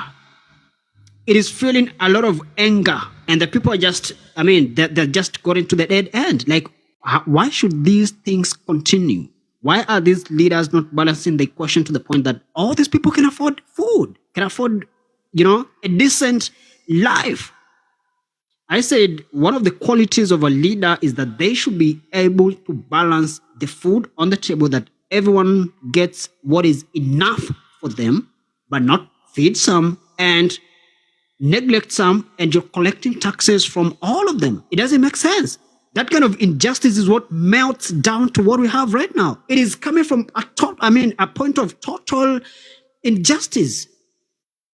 Of course, cumulative from the time of independence. Okay, so the damage has been happening. This thing has been cooking the whole time, and now it got into a point that it just erupts, and the government, has no explanation.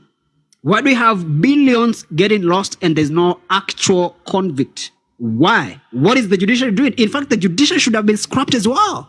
The whole judiciary, it should be down. And in fact, okay, I don't want to speak like I'm inside in this because I also have my voice in this, but I don't want to, because again, out here, I may come out as one of the inciters, but there are so many things that I see that are going so wrong in the government and should be, ironed out, or some of these institutions should be scrapped. Okay, like, yes, they should. Only that I don't want to speak so loud. You guys know about the arbitrary abductions that have been happening, the extrajudicial killings, the disappearances that are not explained by the government. Right now, we're talking about hundreds of people that have been abducted and have just disappeared from the populace since the protests started. Hundreds of them. Their whereabouts are not known. Nobody knows where they are. But we've seen in cameras the government officials abducting people in the streets and from their houses. And now the question is, why are you arresting people arbitrarily? Why are you picking people randomly? And for what reason? And why is that not put out there? Like, why don't you present them in court and let them defend themselves? If indeed they're wrong or they've breached the law, why not present them in court and, have them defend themselves? So the thing is, there's so much anger against the president and the whole government in general.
nivutanisha anitupe na huko kando, but not running. Na mtu mmoja akishikwa, let's tushikane mikono, because you can't snatch someone, hata kama ni polisi, you can't snatch someone kukuwa na watu wengine. Alafu there is this hii kitu yenye nimekuwa nikiona, mtu anashikwa na nyinyi wote mko hapo tu mnamwangalia. No, I don't think it resonates, it really resonates well. Okay, mimi nimekuwa tear gas among people, tukakimbia. I can tell you that.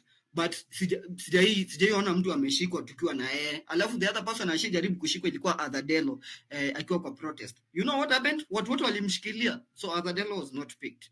So guys, when we see them trying to snatch someone, the idea of kushikana mikono, it's going to serve a purpose. There was another idea that was suggested by Wanchiru. The ladies, yeah, alikuwa lady, and I would prefer when the ladies are saying, you're like, you know what, we've seen, like, this is verbatim, let me put it that way. The police are really hard on the men. In the first two lines, when we are marching tumeshikana mkono, let it be ladies. Not that the Kenyan men are cowards and everything. No, it's because of the approach and everything that our police are using. Then the other idea is a lot of distraction is going to come. Tafadhali ukipanda na any tweet, hata usishinde ukiblock, just mute that account. If you're meeting with something that is not even aligning with the content, usishinde ukijisumbua akili. Unajua sometimes unapatananga nayo, alafu you are the one to just emotionally kukudrain too. It's not, that is what is happening. If you read the characteristics of isolation strategy that Ruto is doing right now, because Ruto is all out war. Ni sisi tu tuko hapa tu tunafikiria at we want anything. No, me I don't want anything to do with it. I don't even care about the cabinet. Mimi siwadanganye, I don't care. Ruto hata saa hii akichukua sijui hata achukue angoli yangu, hata angoli yangu, hata mimi aniite kwa cabinet. Saa hii I don't even care about the cabinet yenye atachagua, because I don't care about anything that comes from this. Come back at you. Of Kenya Kwanza. I don't, because me, my goal is set. I know my goal. My goal is we want everything fresh. And listen, I'm not saying this to, you make a change. Revolutions where you have a headless protest is not going to work. Because what's going to happen is that at some point, the government is going to look at it like, you are an anarchist. You're not really trying to solve anything. All you're trying to do is cause more chaos in the country.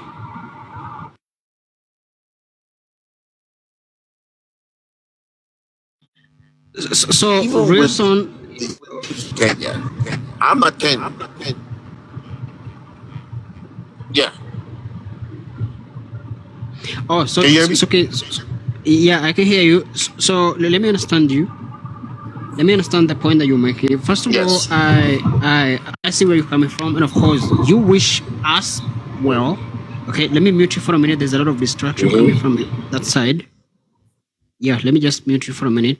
So I understand that you wish us well, and I also do wish myself well. I wish my country well. I wish my people well. I said clearly, I am so skeptical about tomorrow's event, the tomorrow's protests. I don't want anyone to lose their lives. I don't want anyone to lose their businesses in the hands of the looters and all these thieves that we have around.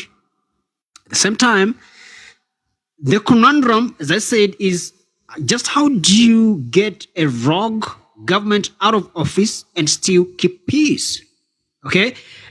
First of all, I understand why the Gen Zs don't have a leader, or why the movement doesn't have a leader. These people have said categorically, or rather, everyone is saying categorically, if we had a leader, they would be unalived already. This is something that has happened so many times before.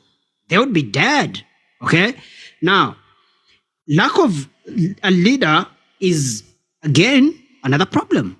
Like, clearly, is a problem. But if there was a leader, he would be dead already. So, the question, as you asked, is, what is the end of all this? Okay? And you know what? I personally feel, and I believe that in such a situation, the president cannot stop the people by force. If they want institutions that work, they want him out of office, they want accountability, and you've failed, they want you out, go out. You're not bigger than the people. Your arrogance and prestige is not bigger than the people. You should leave office.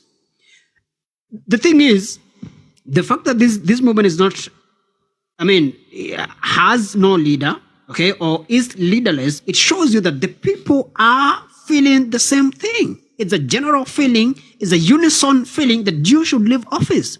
Things should be done better. So why should you prioritize your arrogance and prestige over the lives of the people? And now you're even threatening to go, head to head, or rather you're threatening to use that heavy hand to crush down the people just because you're protecting your arrogance and your rogue government, you should be the one leaving office. That should be the position of the law. But unfortunately, we cannot have such a law. They cannot, create such a law. It is not possible because they know it works against them. It works against the parliament. It works against the government institutions. But the question is, why is the government such a closed institution or such a closed group of people who for a fact are leaders, okay, elected by the people to represent their interest, but why do they lock themselves so bad or so much that the people can't access them? The reason why the people are protesting, first of all, you should understand that it is the only way that the government, it is the only window, the only room that the government provides for the people to present their grievances against the government. It is the only. When people get prosecuted, or rather when money disappears in all these ministries or these dockets and there's no one to account for the same, because apparently there's no successful prosecution that has happened, like no one has been convicted of the same, then what should the people do? Who represent the people? Like you, the representative, have stolen from the people, you've robbed the people, you've bankrupted the exchequer, and now, who else then speaks for the people? The people have to come to the streets. So the fact that the government does not provide any room, any window for the people to access them and present all these grievances to them, then that alone is a problem. There should be a reconstitution on the same. Why can't we have, more rooms, more windows and doors to access you guys and present our grievances? Why do we have to wait till this point when the whole populace is feeling that this is unacceptable? Does it have to come to that point? Because that is the worst point. Like, it's a dire situation. That paints a dire picture. So why is the government so closed? Why is it so, fortified that it's inaccessible? Because it should be accessible. The people should come and speak to their leaders freely and present their grievances. And the leaders should act on the same. They should address the same. Not to continue with their arrogance and, their kleptocracy. They've looted. They've not balanced the equation, as I've been saying, all through. Like, they've not, made life affordable for everyone, because that's the most basic thing that you can do for the people. That's exactly what you should be doing. I said a leader should balance the equation and make sure that every one of these people at least gets food and all these basics. That is and the reason is, the thing is, the biggest reason behind that is there's misplacement, or rather this thing called misplaced priorities. Okay, so there are things that the government is addressing or has been addressing, but not the basics, not the fundamental thing or the primary thing that it should be addressing. That should be the beginning point. It should be the first step. When you get onto power, when you hold the mantle of power, balance the equation first. Can everyone eat? Can everyone access healthcare? Can everyone go to school? That is the most basic. But if people can't afford these basics, what else are you doing? Why are you building all these roads and useless, institutions? Why are they renovating all these institutions? We were talking about the deputy president's residence be renovated for 600 million Kenya shillings. So that's a priority for them. When people are, living in the streets, they don't have anywhere to stay. They don't have food. They can afford life, like basically, and you're their leader. Are you representing them, or you're representing the rich? Because if education and healthcare is for the rich, then you're representing the rich. In fact, you're not even a parent, leave alone a leader. A parent should make sure that each child eats. Before you buy your flashy watches and dance in all this prestige, can you first make sure that everybody eats? That alone gives you credibility. It is even enough. If you can't balance the equation, you're not a leader. And that's why they should vacate office before thinking of attacking and crushing down the protesters. They should themselves leave office. In fact, it is they who have failed. And let me ask you, I don't know why I don't know, a lot of people feel that the government is bigger than the people. First of all, the government is created by the people, and it should represent the interests of the people. Okay, it should serve the people, because it is the people who pay these institutions. It is the people that pay the government officials, all these institutions, whether the legislature, the judiciary, the executive, all these people, all these prostators. It is the people that pay them. So I don't know where you guys get this feeling that the government is greater than the people. No, the government should leave office. It is obligated to serve the people. The people are not obligated to, obey the government. They, of course, by law, they should adhere to the rule of the law of the country. But that cannot be substituted, or rather cannot be compared to the obligation that the government officials have and the accountability that they should be, accounting to the people. We've employed them. They've not employed us. We employ them. They don't employ us. They are our employees. We should fire them. So why are you even guys supporting that employees should kill the employer? They should shoot down the employer? Who does that? So the government is not bigger than the people. In fact, when such things happen, there should be a constitutional order, like if the people reject you and the people feel so disgruntled about the government, what should be the next step? Who should go? Who should leave office? And what exactly should be done? That should be the way forward. But this feeling that some of you have that the government is bigger than the people, it is not. In fact, not even one person should lose their lives. Not even one. We're talking about hundreds. Why? Because some of you feel that the government is bigger than the people, which is not the case. It should never happen. Your home guard, your watchman cannot kill you and still keep that job. It doesn't make sense. It never happens. It's only in these poor countries where, there is no respect for the law, there's no respect for human rights and freedoms, and it's all chaos. It only happens here in Africa. So the thing is, if it's gotten to that point that the people feel that towards this end, it is unacceptable, then the man should leave office. Whatever else is the order of the day should continue. And of course, what I can say to the Gen Zs, my fellow young people, and my fellow protesters, it is wise to maintain peace. It is wise not to destroy property. It is wise to be stagnant than to retrogress. Okay? It is better to be stagnant than go back, fall back. Because it's gonna be worse. It's gonna be worse. Okay? And for me, because I'm not involved in either side, I don't support the government. The government is clearly atrocious. Wow, thanks so much, Jera. I really appreciate that. The government is atrocious, okay? What it's doing to the people is totally unacceptable.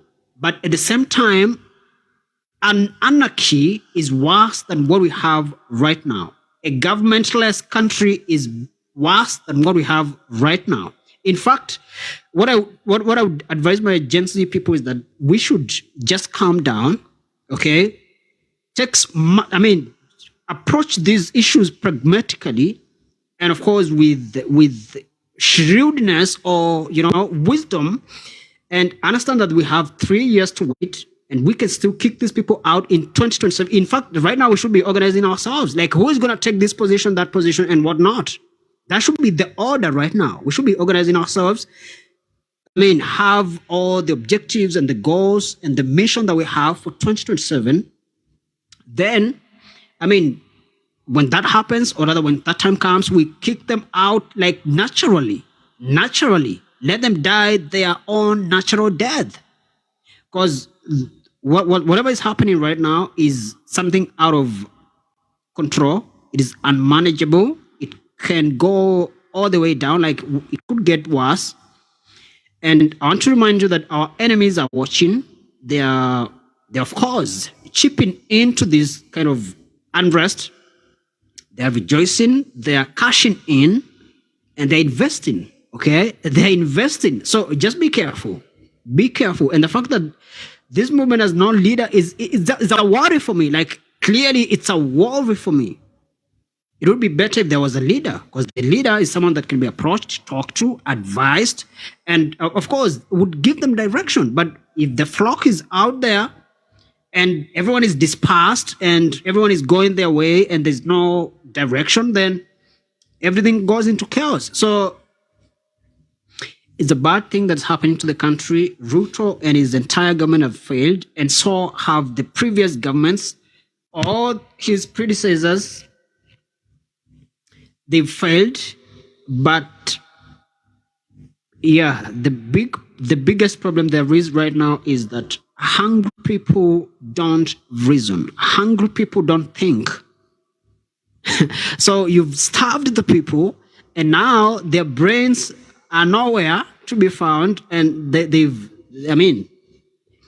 become wild. They're uncontrollable. They're unmanageable. That should be blamed on Ruto. That should be blamed on the government. For me, I will never destroy anyone's property. I actually don't believe in violence. But I have my eyes open. Like, I can see clearly what the government is doing to the people and just how unfair and unwise that is. And I mean, at the same time, from this side of the civilians, we the poor, we know exactly what we're going through. I can't even come out clean, like, from a personal level, because I mean, I'm a young man. I don't have anything. But whatever little other I have, I know that a lot of other Kenyans are going through worse situations, okay, through worse issues. And I don't know when it got to a point that we accept that if someone is poor, they should be left for the grave. I don't know how it came to that. In a country that has a functioning government, so it is okay to let poor people die because they can't afford food, they can't afford medicine, they can't afford opportunities. So it is poor to let it is okay to let poor people die because they can't afford these things. When did it get to that? Like, how? Why are we building roads when people are not, are dying in hospitals because they can't afford healthcare? Why can't we invest in healthcare? Why can't we give these people food? Why can't we invest in education? Like, why can't education be free for everybody? I've been talking about the discrimination against the poor, and a lot of you guys don't see it clearly. But the fact that we have public hospitals and private hospitals, we have public schools and private schools, that's clear classism. It is clear classism. You can put it however you want to put it, but it is clear classism. Do you know how the state of the public institutions? Do you know what happens in the hospitals? You know what happens in the schools? Okay?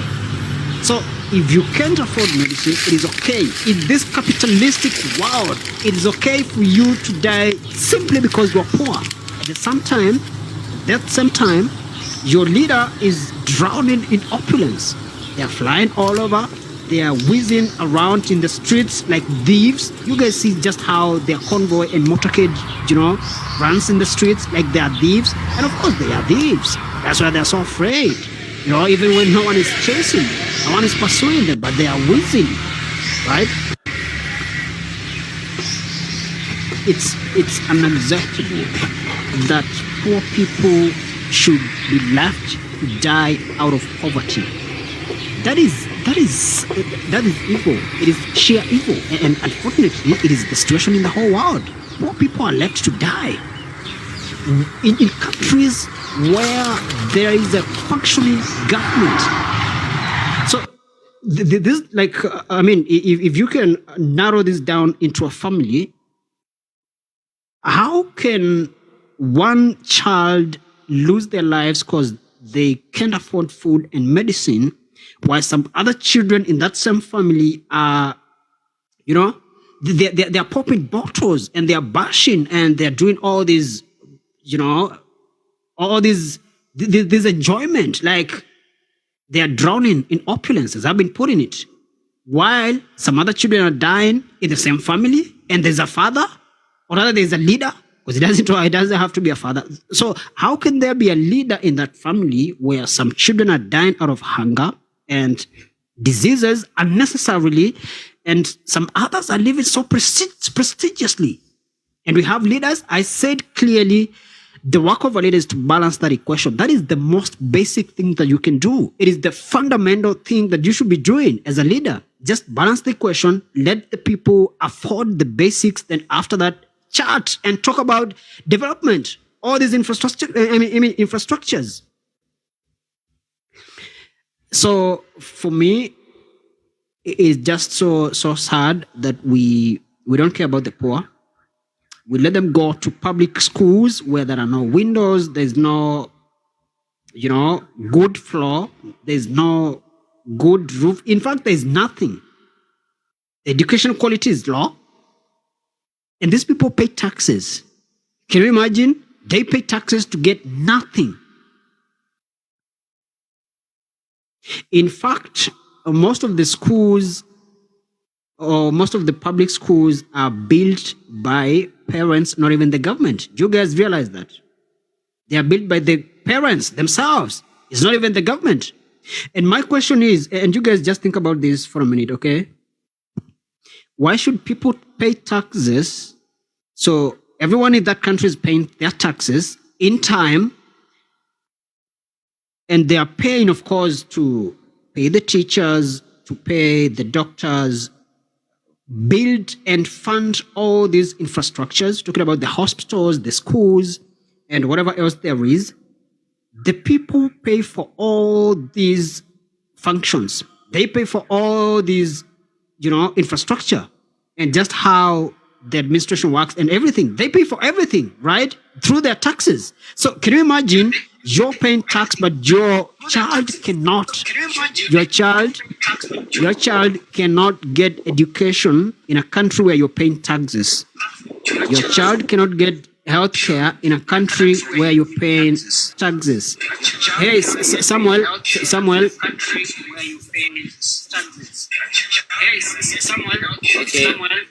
1 minute. Watch me. Let me start. Yes, please. So the question is very, very clear. Okay, why do people pay taxes and still pay to get medical services? Why do you fund the hospital? You pay for the medicine, you pay the doctors and all these practitioners, but when you get sick, just because you can't afford to pay more, you're left to die. So you've paid for the medicine in all these hospitals, you've paid all these doctors, all these practitioners, but when you get sick, just because you can't pay more, you're left to die in a country where you pay taxes. So you fund the hospitals and the schools, but your child cannot get proper education, like good education, in a country where you're paying all these taxes. Where's the sense in that? And that's why they killed Gaddafi. You guys know it.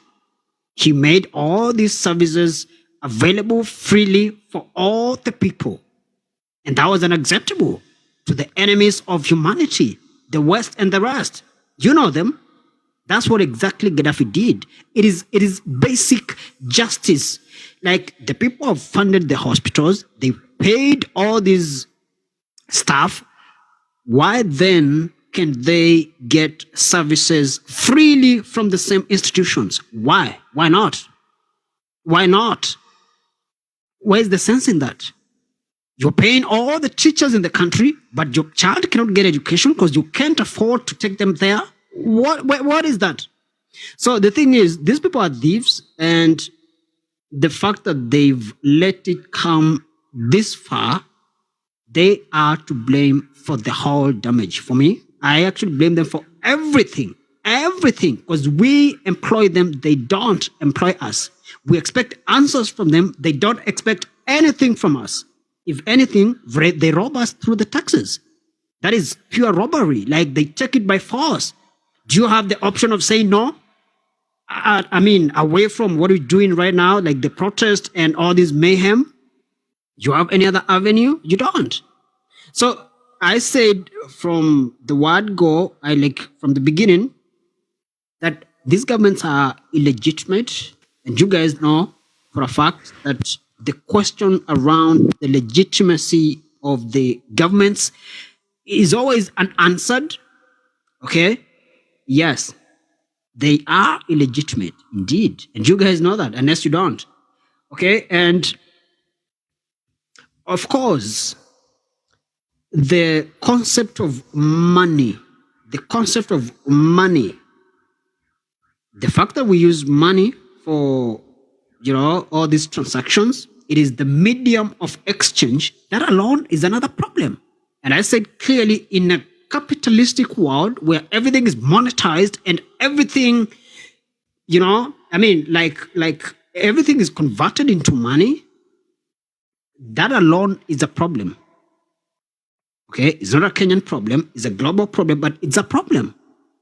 In a capitalistic world where everything is monetized, money loses value. There's no actual value for the work that you do.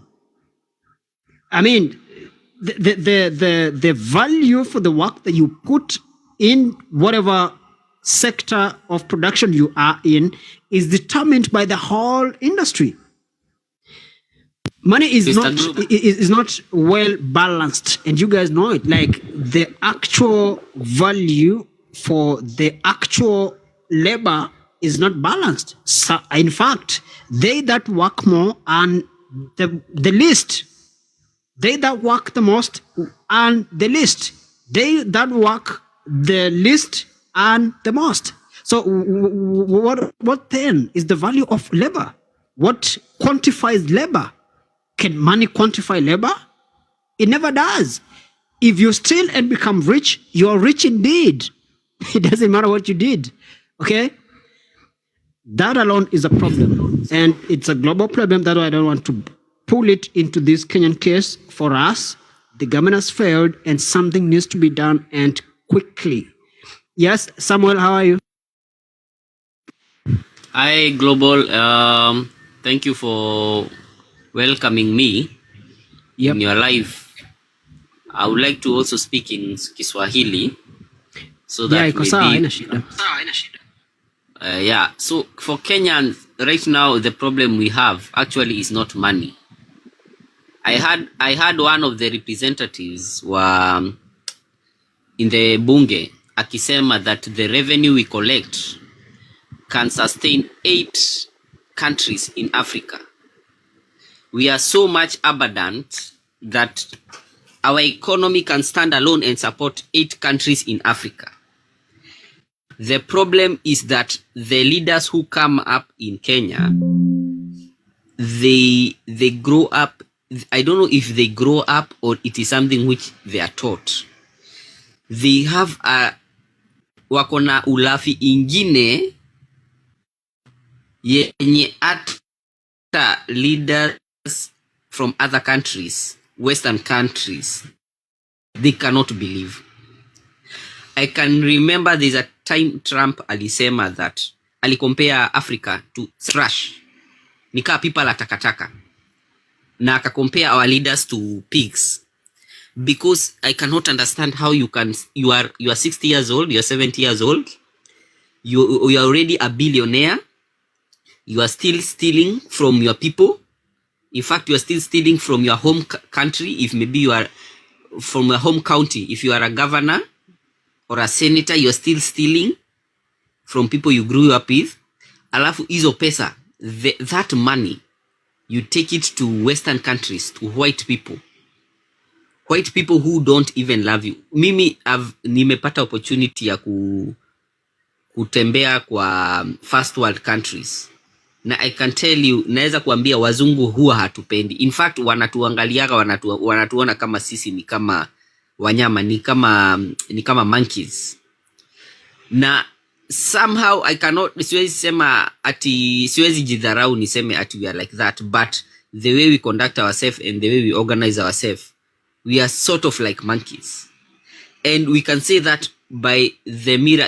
Our leaders are the mirror of society. Now, if you look at somebody like Ruto, he will show you how the society of Kenya is.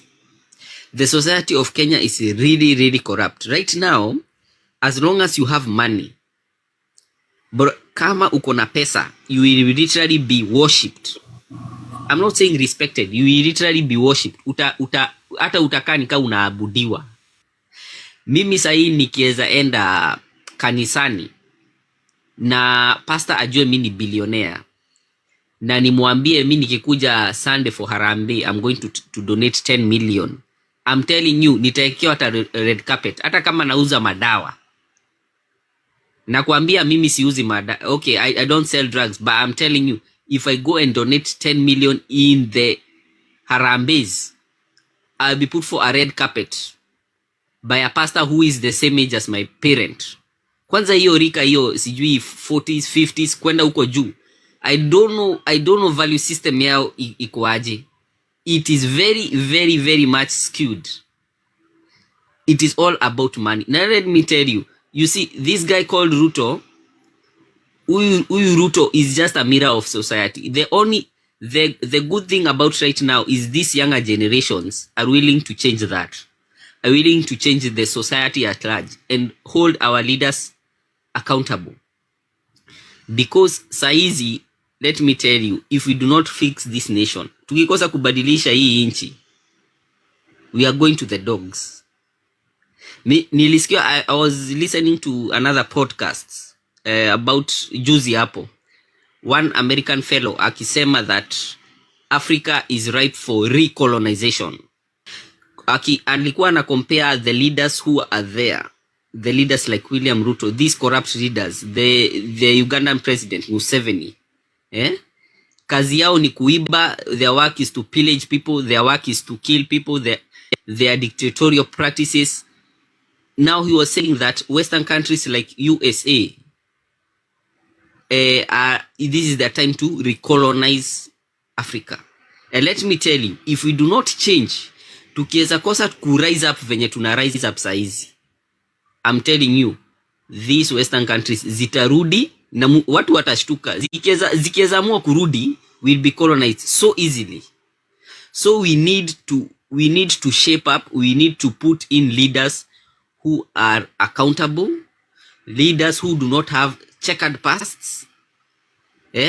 Not because somebody has money, you go and unamkimbiza ati juu ya Land Cruiser. In fact, I hate that culture. Ya sisi Kenyans ati juu umeona leader amekuja hapo kwa town juu ya Land Cruiser, wewe kama nongwe unaenda kusikiza Kenya anasema. We need to stop that behavior. We need to show these people that even though you have money, we know that your money is dirty, we know that your money is haram, and we not listen to you. You are not leaders to us. When we show them that way, the bills zitakuwa zinapita bunge, zitakuwa useful bills. Si bills za kuongeza mshahara. Si bills za ati finance bill 2024.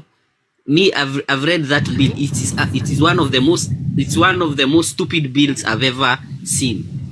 Ati sasa shamba zikirudi kwa government, somehow tutaweza kulipa deni zote na we can be able to run this country well. That is bullshit. The other thing the bill was trying to put on ni mambo ya the government having accessibility to your accounts. Inaweza ati through KRA ati inaweza angalia your M-Pesa, inaweza angalia your bank account. Do you know the amount of looting which could have gone on hiyo kitu kama ingepita? Saizi kama let's assume uko na balance ya 10,000, what would stop the government to come and take 5,000 from your account or that 10,000 in the name of recovering taxes which are being plundered and being sent to offshore accounts in Panama, Switzerland and other countries. Then 5 years down the line, huyo mtu anakuja na Land Cruiser, unapata the same mwananchi anamkimbiza na Land Cruiser. Kenyans, right now is the time for a forced change. Na venye watu wakikosa kutokelezea Tuesday, let me tell you, tukikosa kutokelezea Tuesday, ndio sasa mtajua hata Ruto ni nani. I'm telling you, the way I've studied Ruto, that guy is heartless. He's heartless and he's determined to do anything he wants with this country. Thank you. Well said, Samuel. Thanks so much.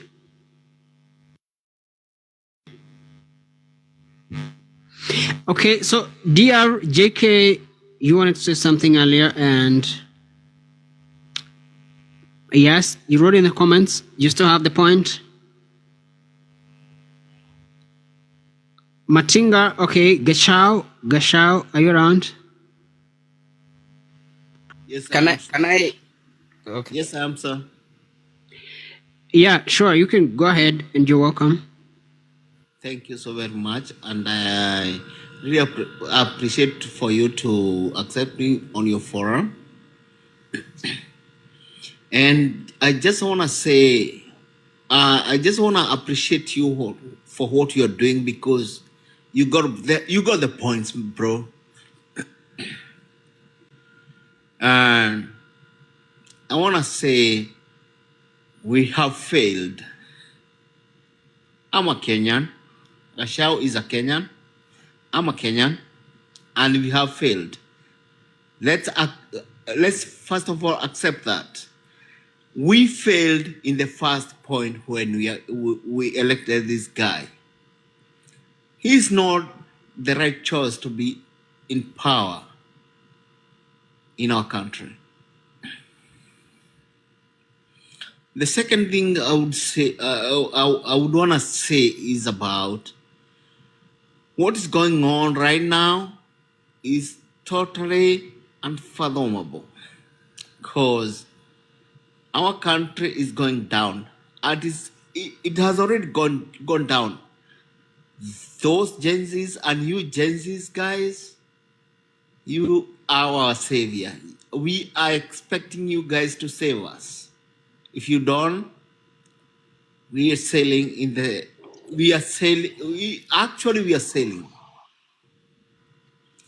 Because Ruto is not a president. He's trying to bargain like kitu ya pesa nane in the market of the world. Our country is going. If you don't, Gen Z, millennial guys, if you don't stand up, let's die. I'm not dying, but let's die. Let's try as much as we can. If you die, we'll die fighting for our rights. But what I believe is that this guy, he's trying to bargain to what he can get of our lives in Kenya. Kenya is my country. I love Kenya. It's a land of my soil. It's the soil of my land. But it's like we are finished. Kenya, my country, I love you.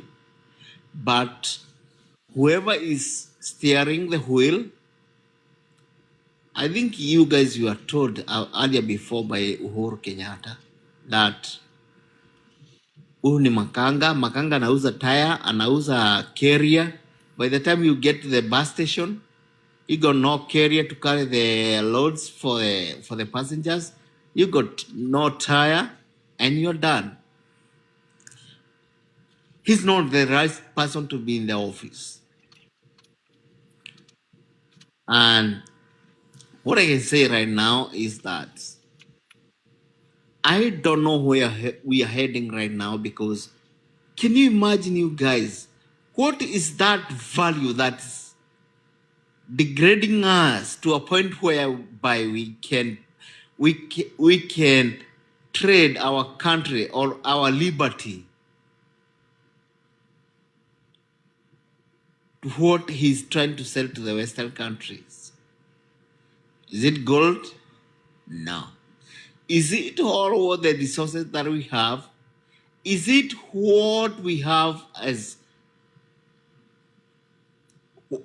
okay? Technically, what we have in Kenya is you can stand, you can breathe, you can do what you want to do. When the sun gets hot, you got no fan to turn the AC on, right, guys? But Kenya is sweet. Kenya is good. I think that's what I can say for now. Okay, thanks so much. Thanks so much, Biggie. Hey, Dr. J.K. Matinga, are you back? Yes. Yeah. How is everybody? Yeah, we're good. Welcome so much. So earlier on, you wrote in the comments that you wanted to dispute or contest what the brother said, Samuel. Yeah, I can't quite remember what I wanted to say, but all in all is, maybe I'll remember in due course of the day on the discussion. But for now, like the brother has alluded to there, I am also concerned about where our nation is going, and especially now that our leadership has continued to give us a clear picture that they have no clue how to get us out of this mess. It is sad when they were campaigning, they were very clear what they are going to do. And after getting power, tools of power and authority, they don't seem to have any clue. And I'm not saying they don't have what it takes. The problem is you might have all the tools to do a job. You might have all the ingredients to prepare a certain recipe or a certain dish. But unless, maybe if you're missing the main ingredient, for example, in food normally is salt. If you don't have salt or salt alternative, then your food will have failed tremendously. Or you don't have fire, you can't cook. Now, in our case, when it comes to the economic situation, and the reason why I'm saying they have all the tools, the role of the government is normally very simple. And I don't know where or why it has taken us even over 60 years, and yet we haven't figured it out, that the role of the government is only to do those things that we cannot be able to do for ourselves as individuals. Very simple things. The only things that we cannot be able to do for ourselves, like registration of persons and properties, giving us passports, IDs, registration of our properties, cars, car logs, title deeds. That's the role of the government. The other role is like building roads, rails, airports, seaports. Those are things that I cannot be able to do as a person or as a private person. Things like providing us with safety and security as an entire nation. Those are things that I cannot be able to do as a person. And what these governments, and if you look at it, is something that is widespread throughout Africa, the governments have ended up encroaching in doing those things that we can be able to do for ourselves. And that is why even our economists cannot be able to create jobs, because the government is holding into all the possible areas where we can be able to venture into and create jobs. For example, if you look at the government in like a National Cereals and Produce Board, why do we need the government dealing with that? I thought we grow our maize, we sell it to whoever buys at highest price. Why do we need the government there? Or something like milk. Why do we need the government trying to stabilize the milk prices? Why don't you let the person who is producing milk realize that if they produce milk inefficiently, they're not going to make money? If they produce it efficiently, they are going to make money. Why do we have to waste money giving it to farmers in the dairy farming Then if we're going to give, my take is, if you're going to give it to the dairy farmers, then you might as well give it to macadamia people. You might as well give it to people growing, anything else, raising chicken. You might as well subsidize everybody. But that is not the role of the government. All we need to do, and that is why this government is running into too many problems, is they are trying to do too much, whereas they already know they have limited resources to be able to do these tasks. Now, let me go back a little bit on what the current president is trying to do. He has embarked on a mission of deploying austerity measures, cutting back on spending. That's the most dangerous thing any country can do. As an individual, you can embark on austerity measures. As a company, you can embark on austerity measures. As an NGO, as anybody else can engage in austerity measures, but the government, why? The money that we use in an economy depends on how much the government is spending.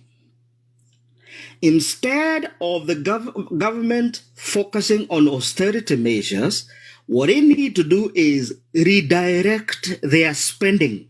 Instead of spending on, like I said, milk and stabilizing maize prices and fertilizer and all that, that money should be spent on education. That money should be spent on roads. We have very bad roads, especially zile za kwenda kule mashinani. It should be spending money on safety and security. It should be spending money on school feeding programs. We need the government spending more money on those areas that will be highly impactful. We do not need the government reducing its expenditure. We just need it to redirect the money to those areas that we really badly need, like roads, education, things that we cannot be able to do ourselves.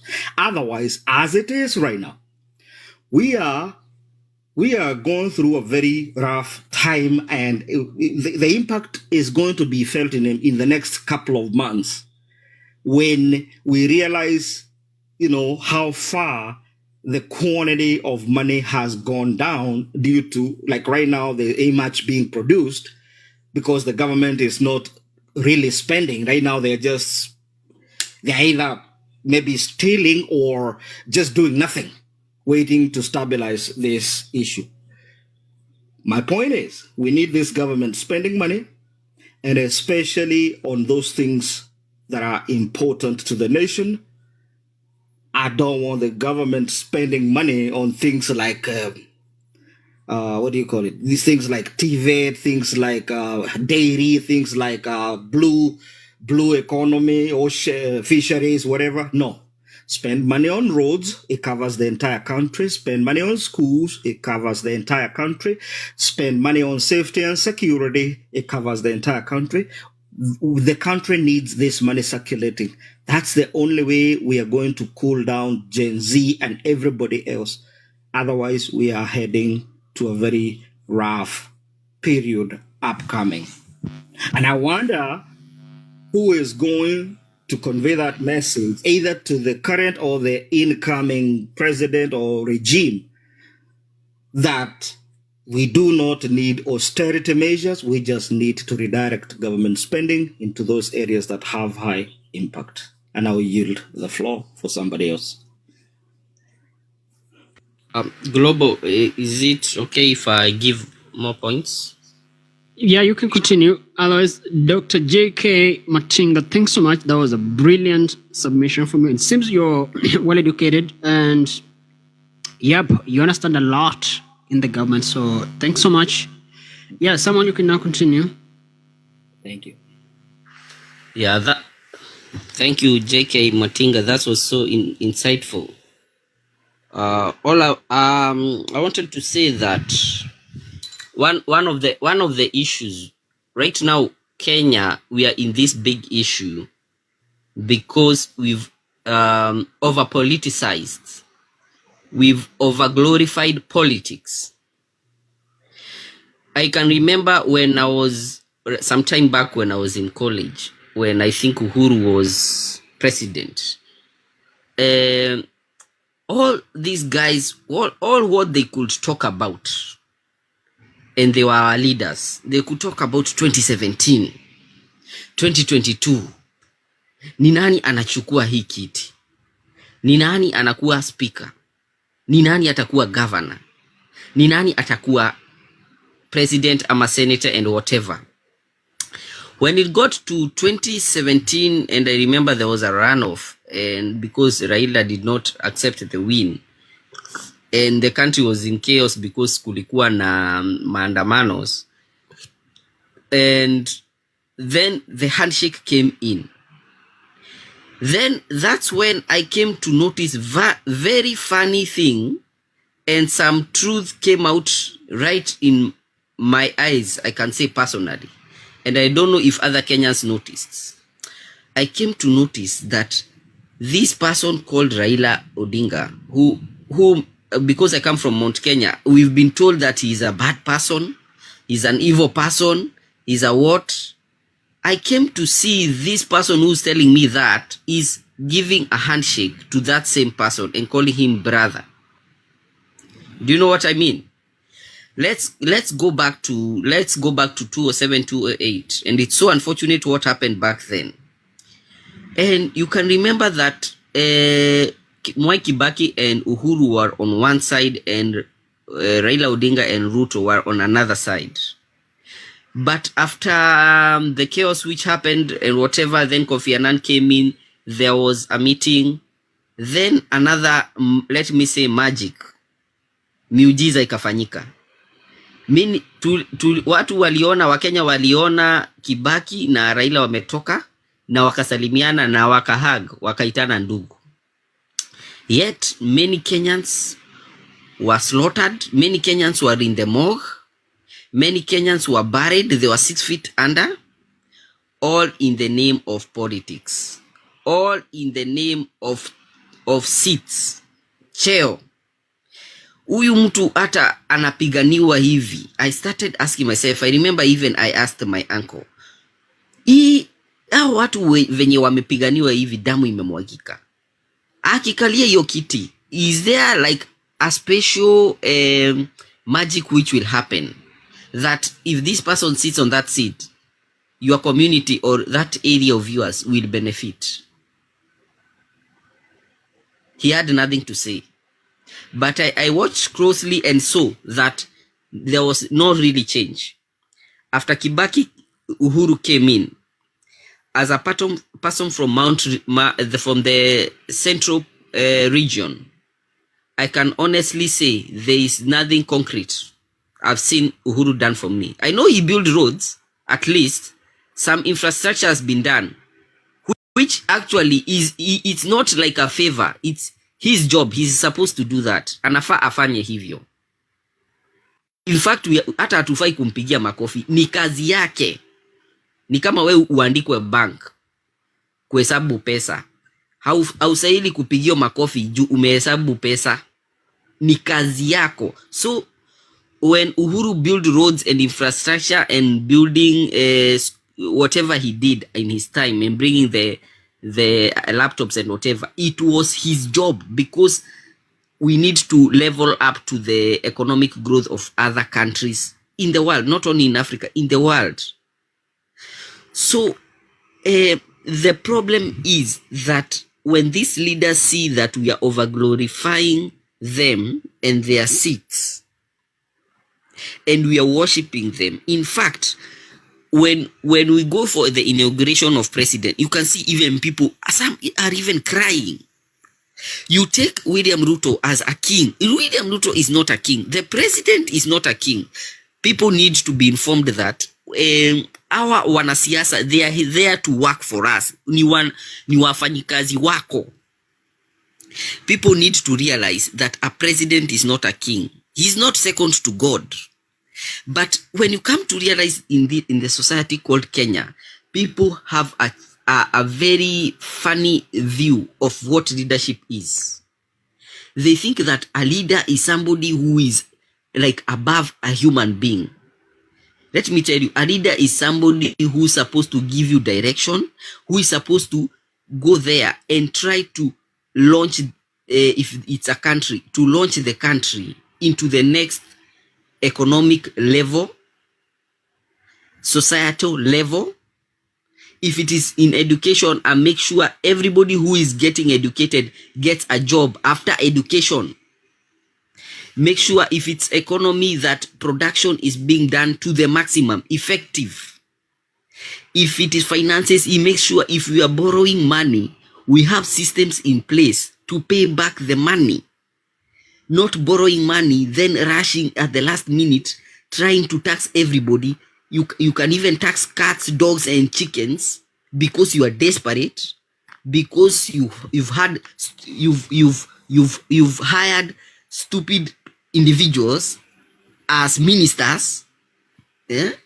Then you expect some new Jesus to happen that they'll be able to fix the economy. So we need a leader, and let me tell you, those leaders are there in Kenya. I can give you a good proof of the late, when Moi was giving out that sword and was giving power back to Mwananchi, who later on gave it to Mwai Kibaki. The economy was in shambles. We were deep in debt. There was no clear infrastructure. The roads were trash. But that gentleman, God bless his soul, and I wish that I would even pray that he goes to heaven direct. God bless that gentleman's soul.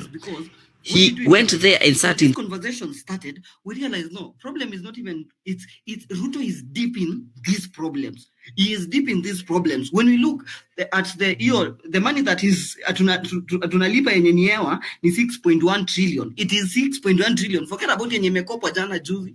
It is 6.1 trillion.